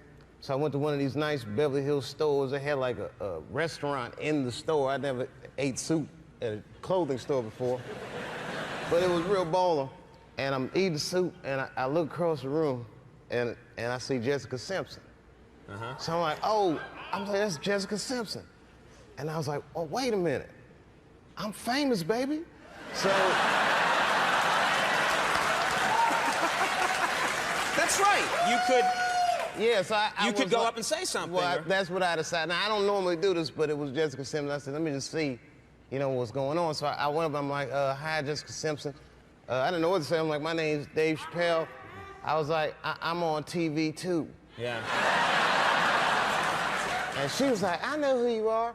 And I was like, I knew it, bitch. I didn't say that to her. I didn't say that to her,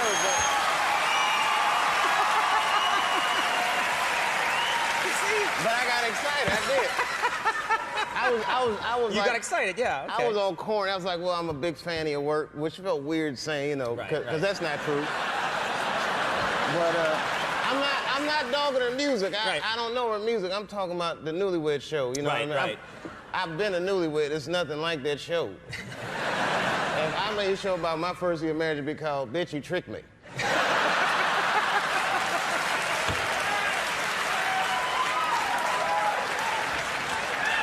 But if you're a fan, you're a romantic fool, yeah. I'm crazy about my wife. That's why I see these jokes about me and my wife. Well, you stop shouting at me, I'm talking. But all right, thank you. Yeah. So, there's the end of the story. Yeah. Well, the crazy part is, she was real nice. If you're a fan of hers, you'll be happy to know she was great. And when I sat back down, as a matter of fact, I was finishing my soup up, and she was leaving, this was crazy. She came up to me as she was leaving. She was like, "Bye, Dave Chappelle. It's nice to meet you." And she gave me some sugar, just a little. She gave you a kiss? Yeah, which was crazy. Cause I opened my mouth a little bit. I had Yeah, you did what you had to do. I had to. Let's get into this now, because everyone wants to hear what's been going on. You disappeared for a while. People were saying, "Where's Dave? Where's Dave Chappelle? Where's he going?" And then it turns out you took a trip to Africa. Is that true? Yeah, it's true. Yeah.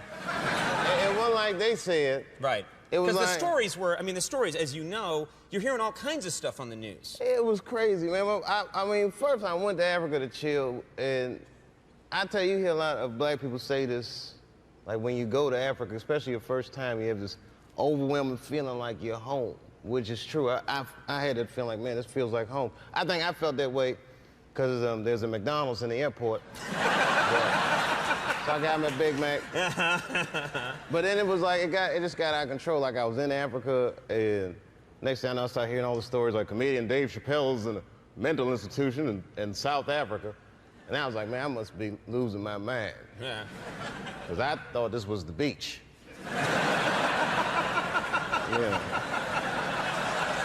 And everybody calls me crazy. You know, I mean, it was just... You're hearing on the news things like he's gone crazy, which that didn't sound right, you know? And well, you know, maybe I know stuff people don't want me to talk about, so right. we don't want other people to believe, so they'll call me crazy. But it was a weird thing to get called crazy. At first it was scary, and then now I feel like it's liberating. Like, I feel free, like I can just say what I want to do what I want. They already call me crazy. I can't hold myself accountable for these things. I'm crazy. I can't be it's not your held fault. responsible. Yeah. Couldn't control myself. Yeah. What was the reason that you went to Africa? Was there a reason that you decided to go to Africa? Well, there are a few reasons, but I mean, you know, if you a black dude trying to hide, Africa is a good place. It's a, you know, a lot of cats fit my profile. Yeah. So I was. It's like, I'm going to go to Ireland and try and hide out. Argy bargy. I had a good time. And another thing I loved about Africa was the people. You know, they were so warm, and like I was talking to them about my problems, and they listened like they don't know nothing about Chappelle's show. So they just listening. I'm like, man, you know, I had this show, and it felt like people was trying to control me. I was freaked out. I don't know. I just had to get out of there. I just walked away. It says $50 million. It's all gone. I'm scared. And they was, hey, they said, hey, they did all this to you, brother. I said, that's how I be doing in America. They said, that's messed up, man. They said, but here in Africa, we have a philosophy that helps us get through things like this. You've always got to remember one thing when you go through these problems, Dave. And I said, what's that, brother? And he said, I ate a dog today. Just grow up, get over yourself. You don't want $50 million? Boo-hoo, yeah. Get over yourself. Yeah. It happens, man, you know, but it was definitely what you call it, a growing experience, that's for sure. You know. And it does feel like it's liberated you, not to get too heavy, but it does feel like this whole thing has freed you up a little bit, you know? Sure, excuse me 1 second. That'll be the clip they use on the news. I know, Dave was on Conan. He's lost his mind. We were right. He's gone crazy. I'm going to mention this, Dave Chappelle's Block Party by Michelle Gondry. I mean, this is great. That's incredible, yeah. This is coming out on DVD, and it's going to be available on June 13th. And I got to tell you, it is a real pleasure. I mean, I say this all the time on the show. I say it's a real pleasure to have you come on the program. But I wrote you a little note, and everybody wants to talk to Dave Chappelle. I wrote you a little note. And you responded and said, I'll be there, and it was incredibly nice. Thank you very much. Thank you, Matt. It was really nice of you to do it. Yeah, you know You know, we were very happy to have you. You were like the guy we wanted to have. So. No, it's my pleasure, and I didn't realize this when I said yes, but do you know that tonight I think is my 22nd time on the show? 22nd time. Wow. I've done your show more than Chappelle's show, I think. Well, thanks for having me, man. It's always a rare pleasure, pleasure, man. yeah. Dave Chappelle, Common's coming up. We'll take a break. We'll be right back.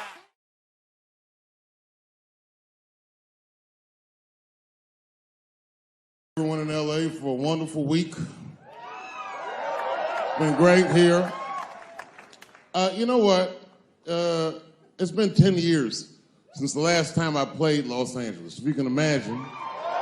I know, I've been gone for a very long time. And unbeknownst to you, it was a difficult 10 years. I'm not gonna take you through all the agony I've been through, but it was tough.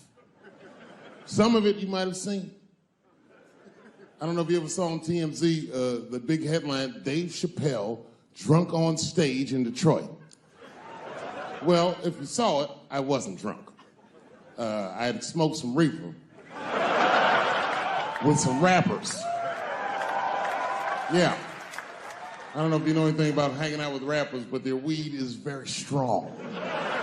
Stronger than what I was accustomed to. The article goes on to say I was booed off stage, which is also incorrect. I was booed. I did not leave.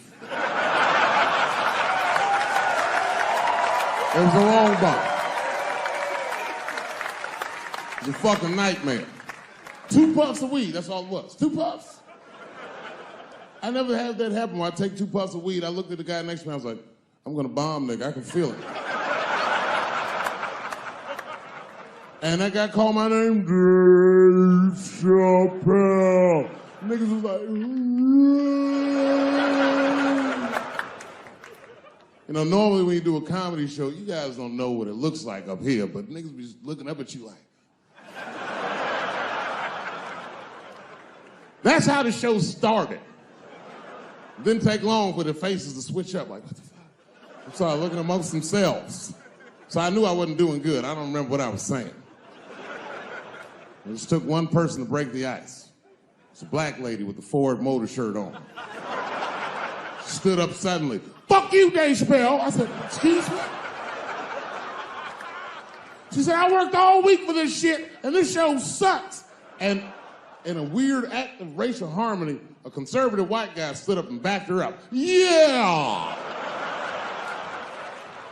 The whole crowd band together and started chanting, we want our money back. We want our money back. I said, oh shit. I snapped out of it. Good people of Detroit, hear me.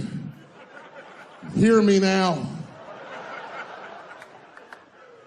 You will never get your fucking money back. Fuck that. I said, I'm like Evel Knievel. I get paid for the attempt. I didn't promise this shit would be good. Boo, they said, fuck you. This went on for a long time. And then after the show, I felt so bad, I took half of the money from the show, thousands of dollars. I said, I'm gonna give this to charity. You know what I did? I bought $25,000 worth of bubble gum and drove around Detroit and handed it out to the homeless so they could chew it and still be hungry.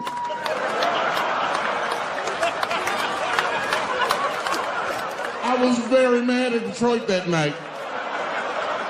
Because not only did I bomb, nigga, I had to go back to the very same room the next night and do it all over again. Fucking nightmare. That would be like if you were having sex with a woman and for some reason, this would never happen, but for some reason, she had a mouse trap in her pussy. You get caught in the trap. And then you gotta fuck her again tomorrow night. I'd still do it, but you know, I'd be careful the next time. The old mouse trap in the pussy trick, eh? Fool me once.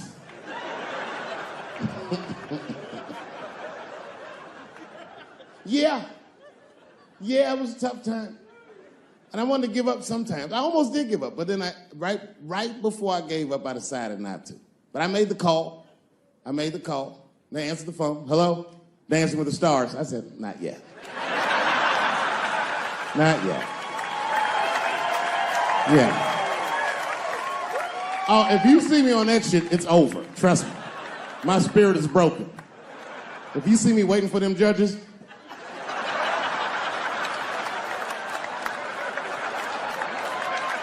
getting critiqued on my cha-cha, fuck that. I've been hanging out in there. I haven't been working in LA, but I come out here and hang out and shit. I was out here a few weeks ago. I almost got arrested. I'm not bullshitting. This happens to a lot of black people. What happened was, I was coming out of one of those nightclubs in Hollywood, and my friend saw me. I guess I was wobbling or something. So he just rolled up. He's a good friend of mine. He's like, hey, Dave, give me the keys. And I was like, all right, nigga, just take the keys. And I got in the passenger side of my car, and he drove it. And it was fine. Just talking, chopping it up. And then on the 10, the blue and whites hit us. Now, I should tell you, the friend that was driving me was black, which really doesn't have anything to do with the story, other than to let you know there was fear in the car. Not my fear. I'm black, but I'm also Dave Chappelle. So I figured, you know, shit'll probably be fine.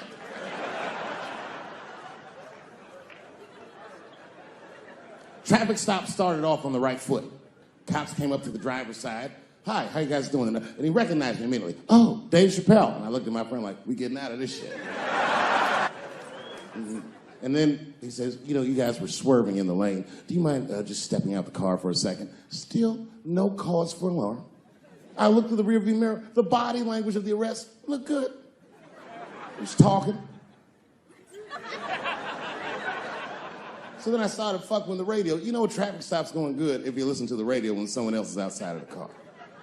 But then when I looked back in the rearview mirror, something had gone horribly wrong. That motherfucker's back there like.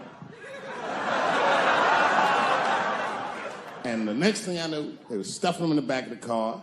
And I thought, you know, when anybody would think of a situation like that, oh my God, what is gonna happen to me?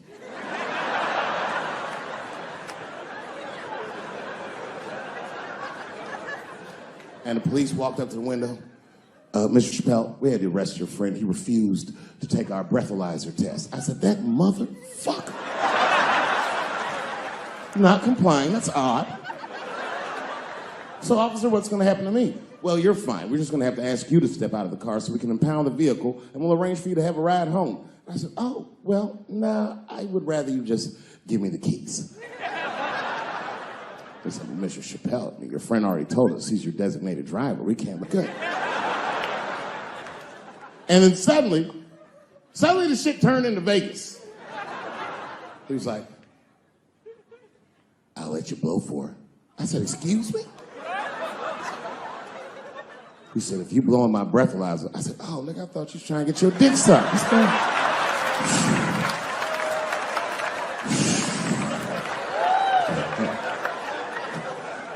If you blow in my breathalyzer and pass, I'll give you the keys to the car. I said, Set him up, nigga, let's play. And I blew in that thing, and it made a noise. I said, uh-oh.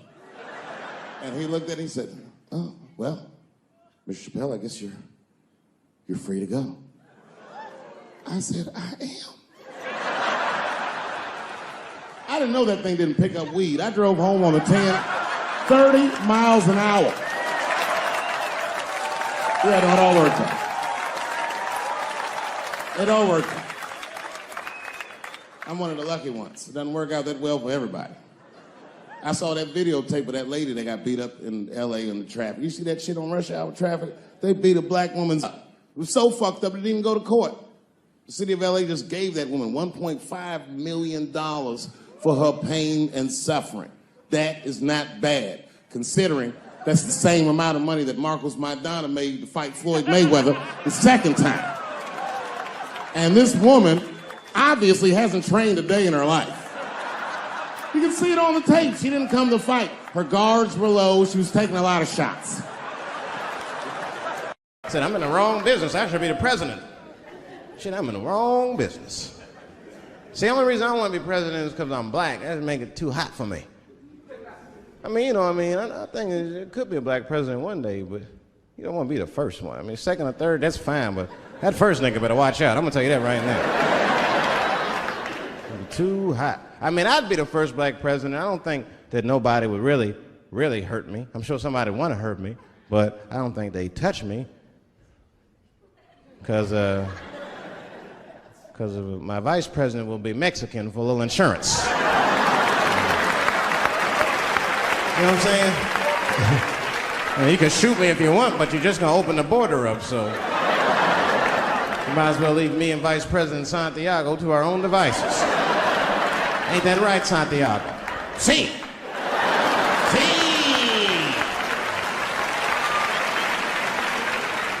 Elian can stay. Don't worry, I don't got no Elian jokes. All I'll say about Elian is thank God he's Cuban. Because if he was Haitian, you'd have never heard about his ass.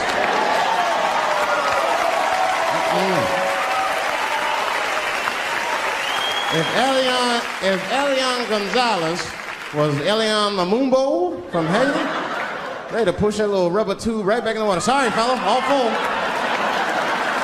Good luck.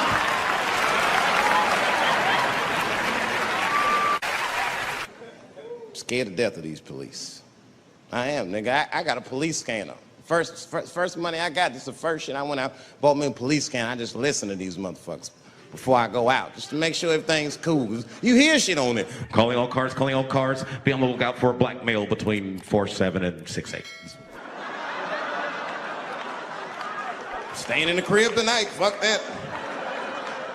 Gotta work on that alibi for a minute. Every black person needs an alibi. I do them impromptu joints. If I'm by myself and need an alibi, I'll just open up the windows in the apartment, turn all the lights on, stop beating off right in the window. Look at me. Hey, everybody, look, it's me, Dave Chappelle. I'm crazy, I'm jerking off. Note the time, motherfuckers. It's 2:35. Look at me, I'm jerking off in the window, 2:35. Comedian Dave Chappelle is June 10th. Note the time.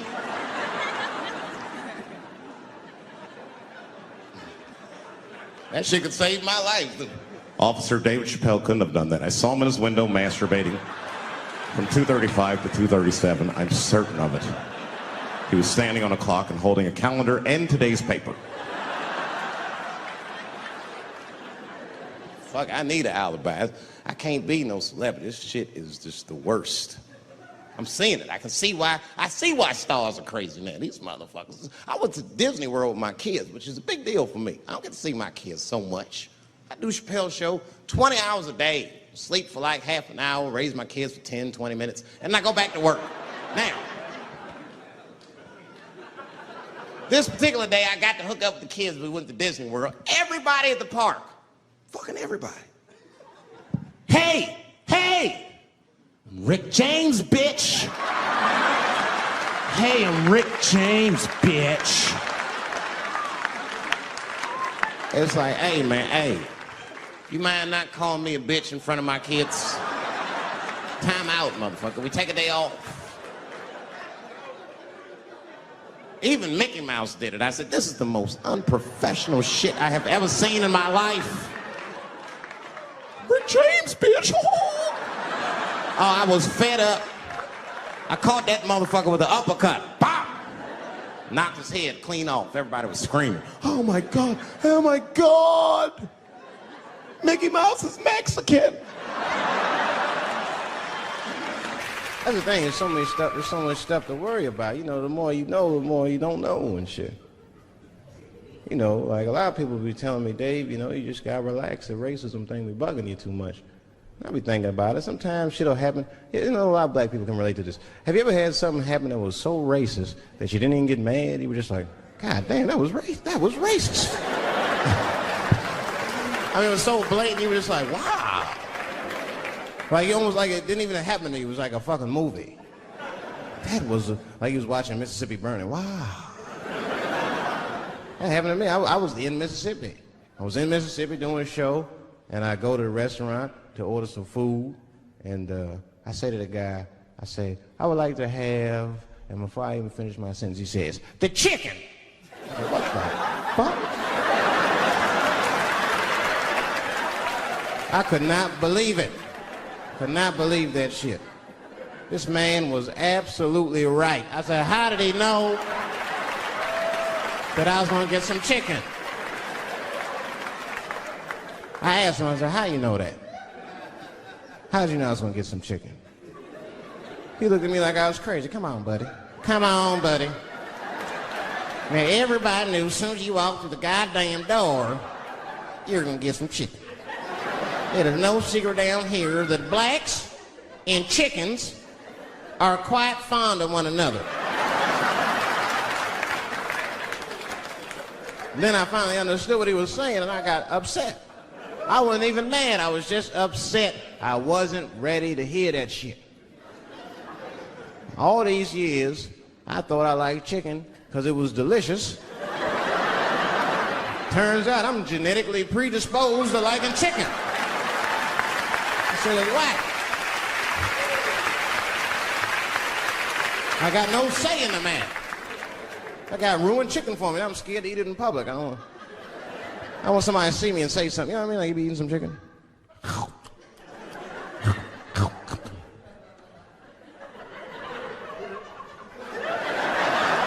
Look at him.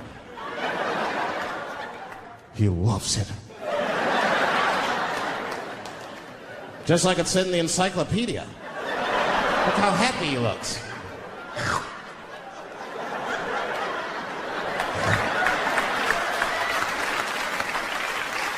Sometimes this world be too much to deal with. That show business be crazy. That's where the cultures really collide. Show business bring a lot of races together. Sometimes it works, sometimes it don't. This is one thing that happens that's funny. You know, sometimes I'll be on a business call, right? You know, like with a lawyer or something. You know, my lawyers be white, and like we'll be on a call, right? And they'll be like, "Oh, okay, Dave, we're gonna close the deal. Was that fine with you?" I'll be like, "Yeah, that's good for me." Great. You have a good weekend, Dave. I'll be like, "All right, you too, man. Peace." Oh, all right. Bye-bye.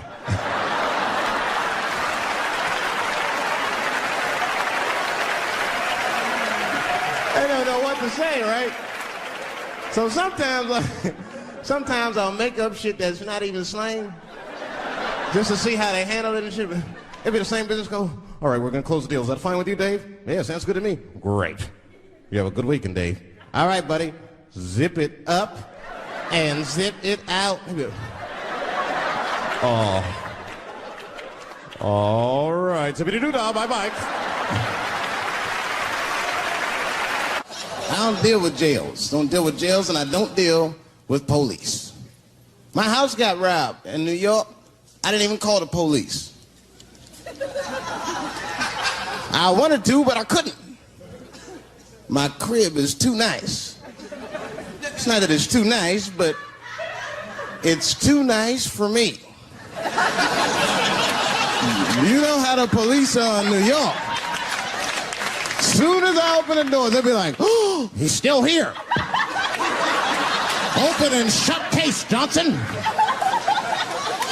Apparently, this black guy broke in and hung up pictures of his family everywhere. Never seen anything like it. Don't deal with them, man. I had to bail a friend of mine out of jail one time. You know, that was horrible. I was scared. I had to walk right into the belly of the beast. I tried to look as non-threatening as possible. "Hi. I'm here to bail out my buddy." "Oh, okay. Well, while you're here, you do fit a description. If you'll walk this way, we can process you." That's how they always get us. It's fitting those damn descriptions. Now, I could be bitter and blame all the police, but no. I'll tell you who I blame. It's those sketch artists. They keep drawing the same brother over and over again. Who is this generic man we all look like? I want to know what they say when it's us. You know what I mean? They'd be in that room like, "Did you get a look? Did you see the guy that tried to rob you?" "Yes. Yes, I did." "He's about 6 feet tall, I'd say." 6 feet tall? Yes. He had his hat on backwards, too. Good. That's good stuff. Hat was on backwards. Yes. He was black? Okay. Big lips, big nose, hanging out. Say no more, sir. I'll draw him from memory. You know, let me get my stencil. I think we can trace this guy and save some time. I'm having an artistic dilemma. I have two poems. One poem is older, and one poem I just wrote backstage. Which one would you like to hear? Wait! How many for the old one? How many for the new one?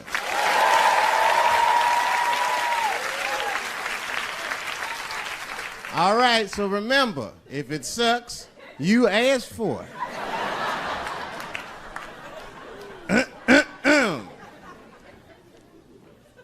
One night at 3 a.m., I went to the corner store. I forgot why. Oh, that's right, I wanted a bite. I had the munchies because I was high. The store is owned by Mr. Fong, and every day he sees me, he does me wrong. He's Korean. Now, I'd never say I hate all Korean people. I haven't met all Korean people. That hate talks for savages. But even though I don't generalize, I do percentages and averages. So far, I hate 1 out of 5 Korean people I've met so far. So I come in the store. Hello, Mr. Fong, I say, and he just scowls at me and growls at me. Buy something. Hurry up. Now look, I'm not stealing in the least, but if you're shopping and you know someone's watching you shop, that shit'll make you look like a thief.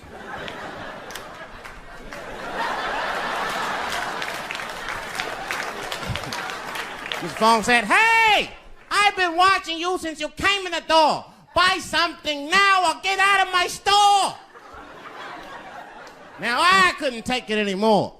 Hey, I said, raising my hand, get your fingers out of my face, Chinaman.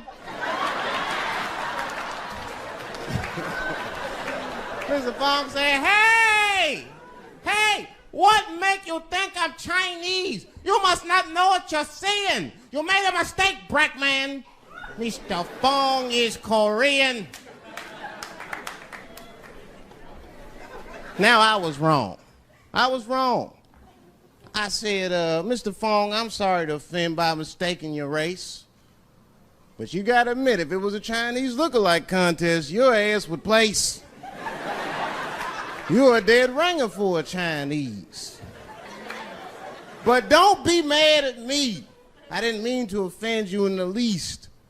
You know, some people say all black people look alike. We call those people police. Thank you. Just one time racism saved my life, man. I was on a plane.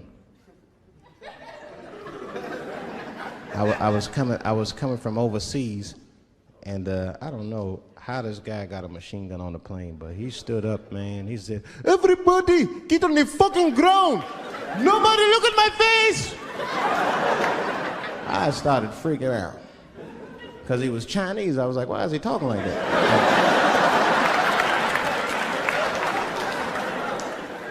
He was screaming and crying.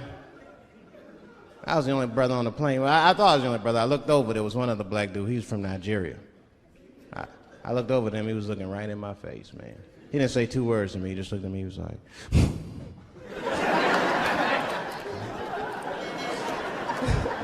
He didn't need to talk, I knew just what he was talking about. I looked right back at him, I was like...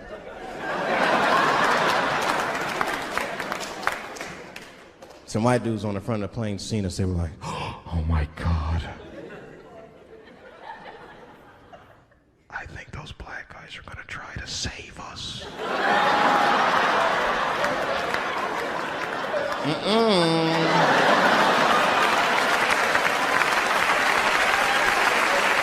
We were just communicating that we understood the situation. We were both seeing the same thing. What we understood was simple. Terrorists don't take black hostages. That's the truth. I have yet to see one of us on the news reading a hostage letter and shit. They is treating us good. We all chilling and shit. I'd like to give a shout out to Ray Ray and Big Steve and Central Newport.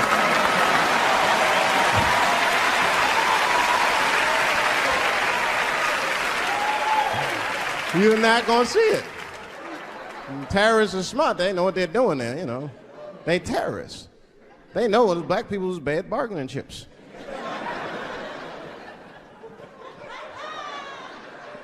They called the White House. Hello? We have got 5 black. Hello?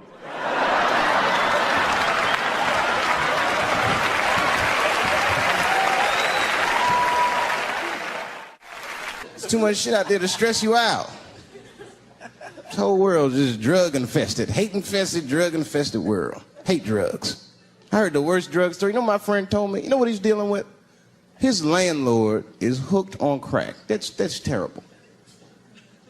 That's pressure. If your landlord's hooked on crack, that means you've got to have the rent. He come around all the time. I got the rent. It's not even due yet. It's the 10th. Come on, I need it. Let me just get $20 of it now and then just give me the rest of the month. Every couple hours. Hey, look, I'm going to need some more of the rent. This building's falling apart. Things came up. Comes home early from a party. Landlord's in the crib going through his shit. What are you doing in my house? Ah! Where's the sink? I came to fix it. It's in the kitchen. I thought it was in the drawer. I'll fix it tomorrow when I come for the rent.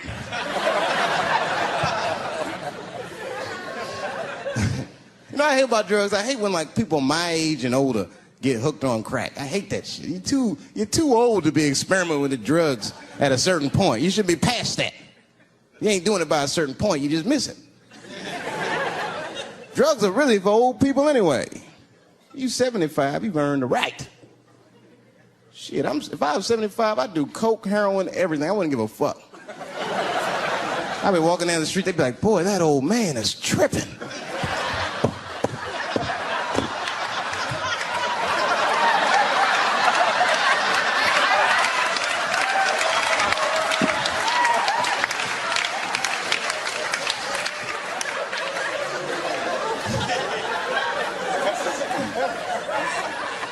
Can't do everything.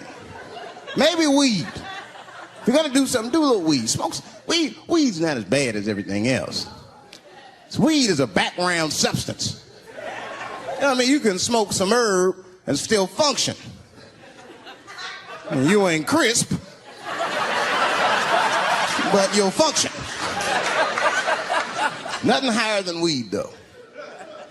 I made that mistake one time. I was at a party, some guy gave me some shit. He's like, here, man, take this. It's fucking mushrooms. I took it, I forgot all about it, you know. Then a couple days later, I found that shit in my pocket. I'm thinking, why not? Because I'm thinking it's like weed, some background shit. I planned my whole day out like it was weed. I'll chew this shit up, then I'll go to the barber shop, get my hair cut, and then I'll see a movie.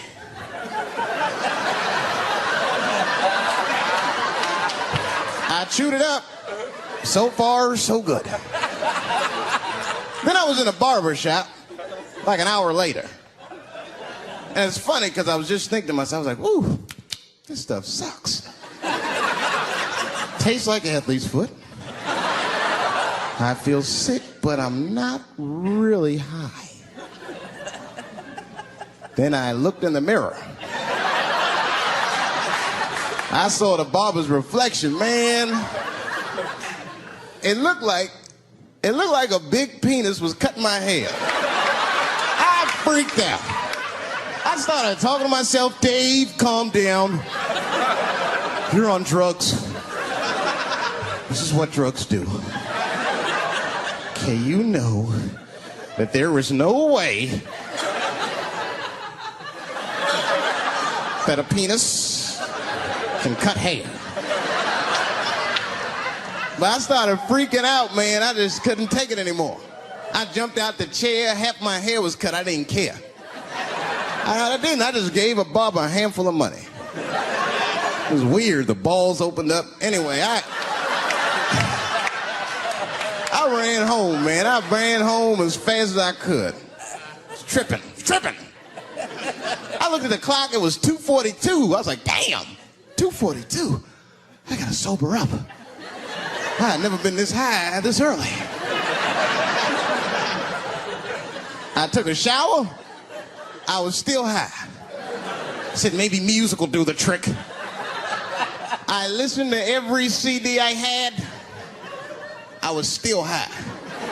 Exercise, that's what I'll do. I ran around the block 4 times, still high. Took a nap, woke up, fucked up. I looked at the clock, it was 2:43. I said, God damn. I've been accused of having sex with a girl I did not have sex with before, and let me tell you something, that shit is infuriating. You ever go through that, you know, it'll make you crazy. You be screaming at your best friends, I didn't touch that bitch, nigga, I'll kill you. Fuck you, nigga, I'll kill you. Please believe me. Please believe me.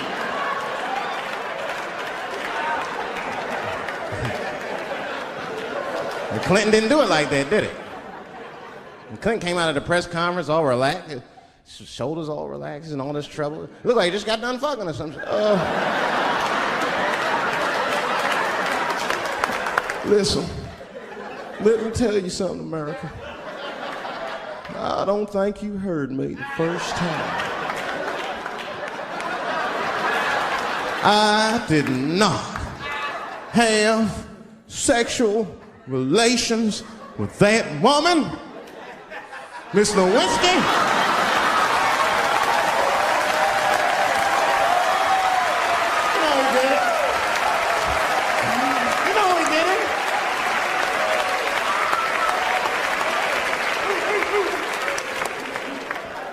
Everybody knew what that finger smelled like. Nobody cared.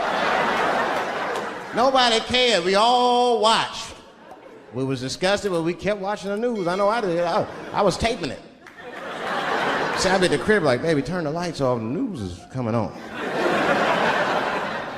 Every week on 60 Minutes was a different girl accusing Clinton. Remember Kathleen Willey came out? She was upset. The president called me into his office. He began massaging my breast slowly. I'm sorry.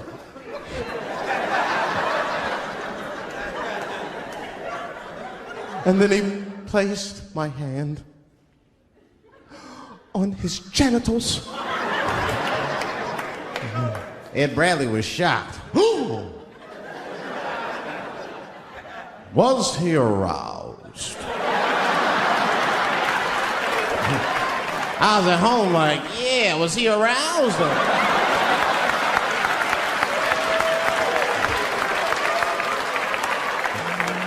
And then Ed Bradley looked right in the camera. He said, don't bust that nut yet. We'll be right back.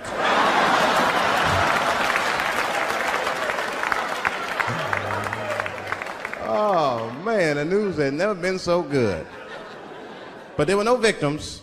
There were no victims. Only one I feel sorry for is that Lewinsky. I feel a little sorry for her. Don't y'all feel a little sorry for her at all? God damn, y'all, come on, man. Have a heart. That's a hard thing to be famous for, man. I mean, nobody want to be the most famous cocksucker of all times and shit. I feel bad for her. Not even the women feel sorry for her a little bit, ladies? Now that's jealousy. That's what that is. I mean, come on, y'all. That's one dick that girl sucked. It's gonna haunt her for the rest of her life. Long after she spent that money up, that's still gonna haunt her. And I know there's a lot of women in here with at least one dick they regret. And I bet you it wasn't a president's dick. I bet you worked at Kenny Shoes or Safeway or some shit like that. Don't go judging her. Don't go judging her. See, we gotta stop judging people. That girl was young, and she made a mistake that young girls make. She wanted to fuck a powerful man, period. That's as far as she thought it through. She wasn't thinking about how powerful the president was. She didn't have no wisdom. An older woman would have helped everybody. An older woman would have been in there, you know, you should lower taxes. You know what I'm saying? know this song. You know, that's just my grandmother used to sing that when she cleaning up. That's a Negro spiritual. Black work song. Not everybody know about that. I know. See, white people, you guys might whistle when you work. You dig? But that's how you can tell what kind of work we're actually doing.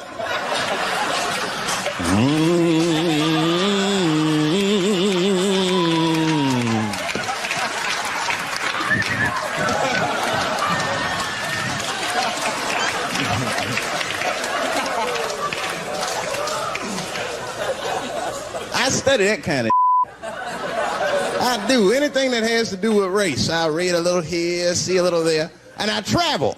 That's always good. Traveling has made me a racism connoisseur, if you will. You know, it's different from region to region. Anyone ever been down south? So you guys know what I'm talking about. Now, the racism down there is just, it's perfect. It's due to a perfection. It's comfortable, it's out in the open. There are no secrets in Mississippi. Everybody knows the deal. Morning, nigger. Morning, sir.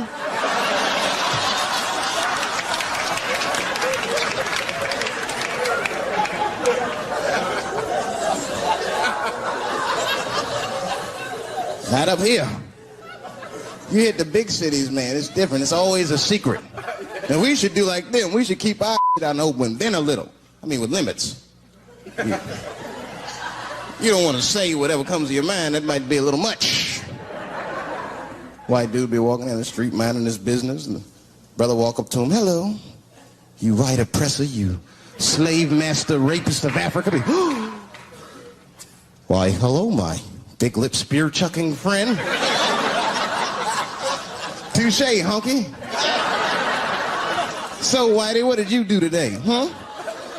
Oppress a new land and make the people there Christians against their will?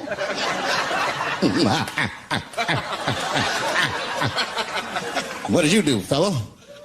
Burn those big black lips on a crack pipe as you missed your job interview? Easy, Whitey, you're cutting deep. All this chit-chat has got me thirsty. If you will excuse me for a moment, I'm going to go to the Korean store and get something to drink. Ching-a-ling.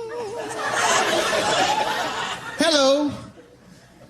You slanted-eyed, ruining the economy in our neighborhood by opening stores and taking the money out the community. Chink.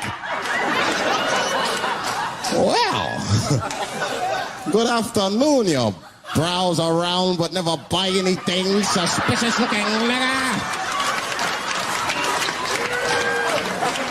After a while, that might be too much.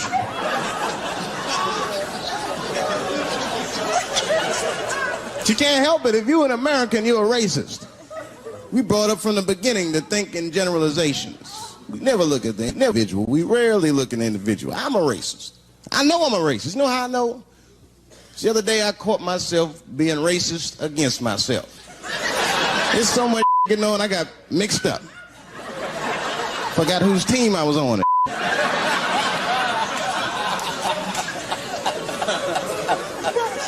One time I was reading the paper, man, this story came on about this guy was suing a department store because they wouldn't let him play Santa Claus, you know, because he's black. And I was actually like relieved when the department store beat him. That's bad. But I wasn't ready for that. I wasn't ready for the idea of a black Santa Claus, man. That would suck. So we wouldn't get our presents till the 28th, 29th. Sorry, I'm late, kids. Santa got caught up with some in Vegas. I had to sell some toys to get back, shit. Where them cookies at? This is my last special because I have an objective tonight. I came here tonight Because this body of work that I've done on Netflix, I'm going to complete. All the questions you might have had about all these jokes I've said in the last few years, I hope to answer tonight. And I'd like to start by addressing the LBGTQ community directly.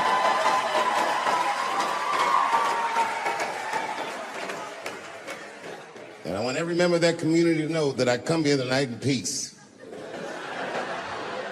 And I hope to negotiate the release of the baby.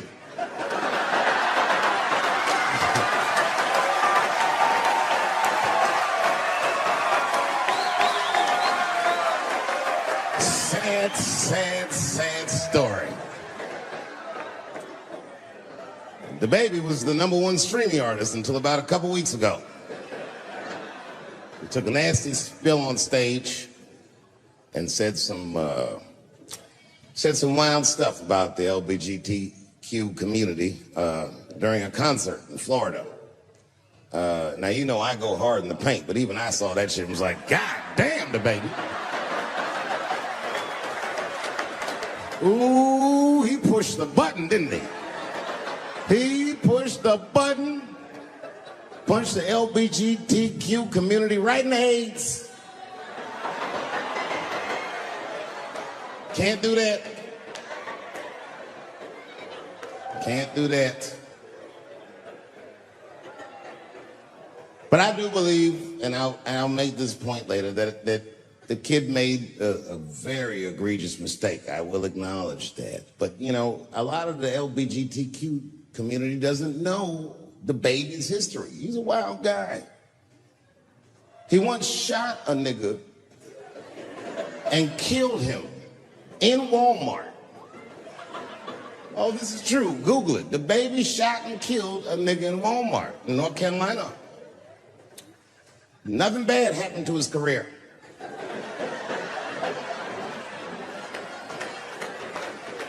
Do you see where I'm going with this? In our country, you can shoot and kill a nigga, but you better not hurt a gay person's feelings.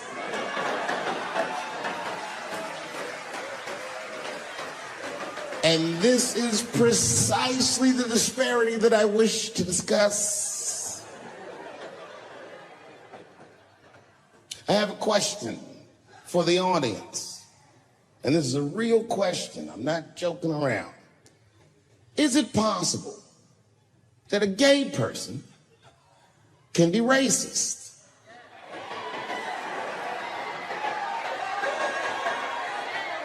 Do you really think so? Of course it's possible. Look at Mike Pence.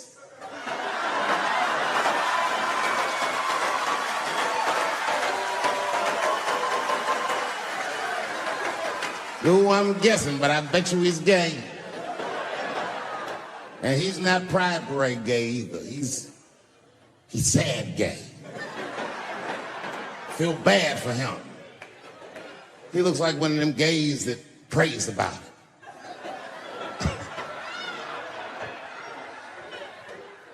Jesus, please take these dirty feelings out of my heart.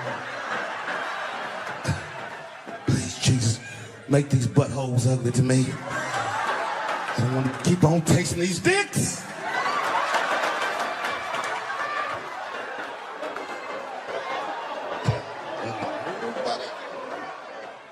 You guys are confusing the emotions. You think I hate gay people, and what you're really seeing is that I am jealous of gay people.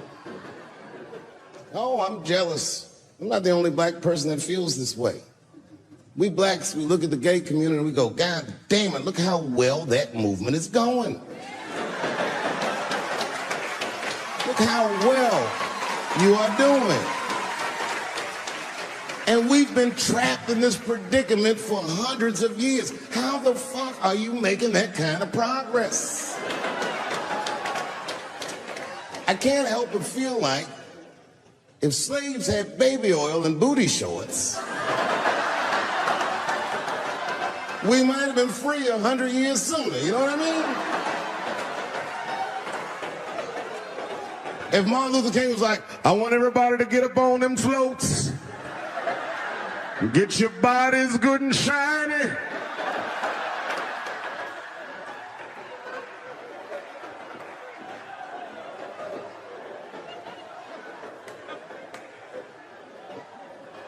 I don't hate gay people at all. I respect the shit out of you. Well, not all of you. I'm not that fond of these newer gays. Too sensitive. Too brittle. Those aren't the gays I grew up with. I miss them old school gays, nigga. Them Stonewall niggas. Them the ones that I respect. They didn't take shit from anybody. They fought for their freedom. I respect that shit. I'm not even gay. And I want to be like a Stonewall nigga. Them old school gangster gays, them glory hole niggas, them the ones I like.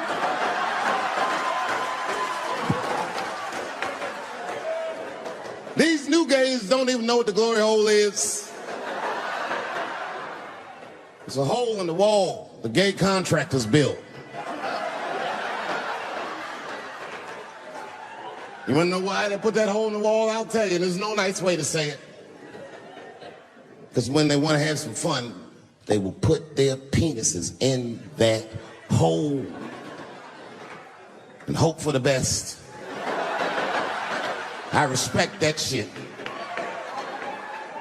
There's a lot of courage on both sides of that hole, nigga. I'm not even gay. And I want to try that glory hole out.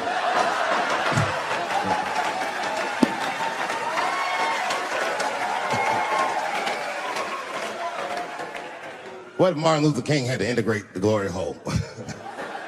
I don't care if it's black lips back there or white lips back there. A mouth is a mouth. A warm, wet mouth. I'm going all the way.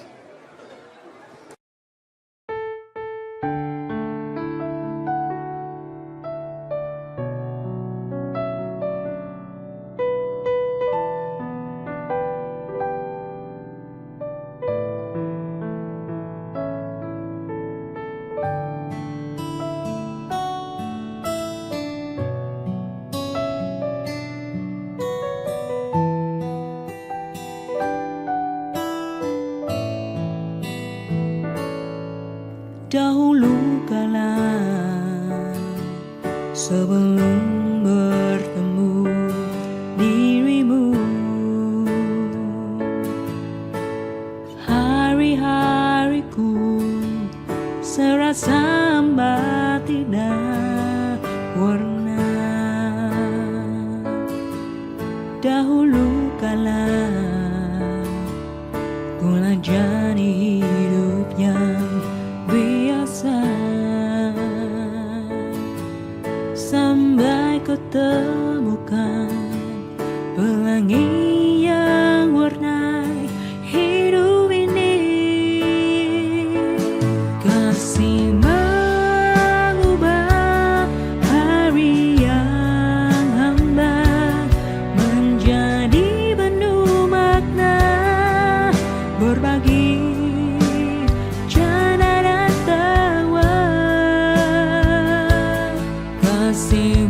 mengajariku melihat dunia tanpa batas. Tak ada yang ku ini selain dirimu, kasih.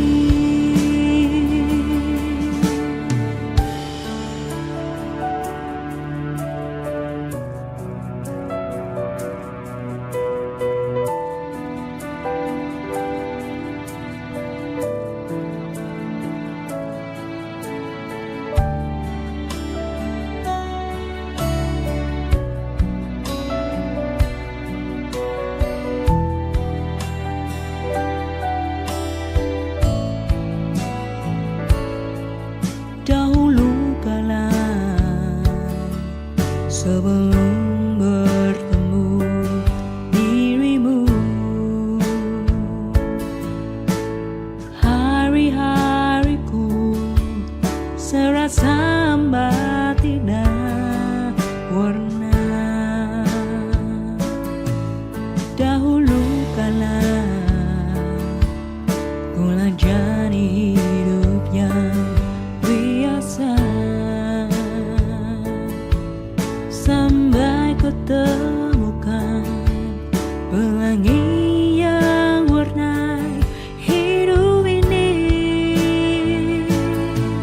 kasih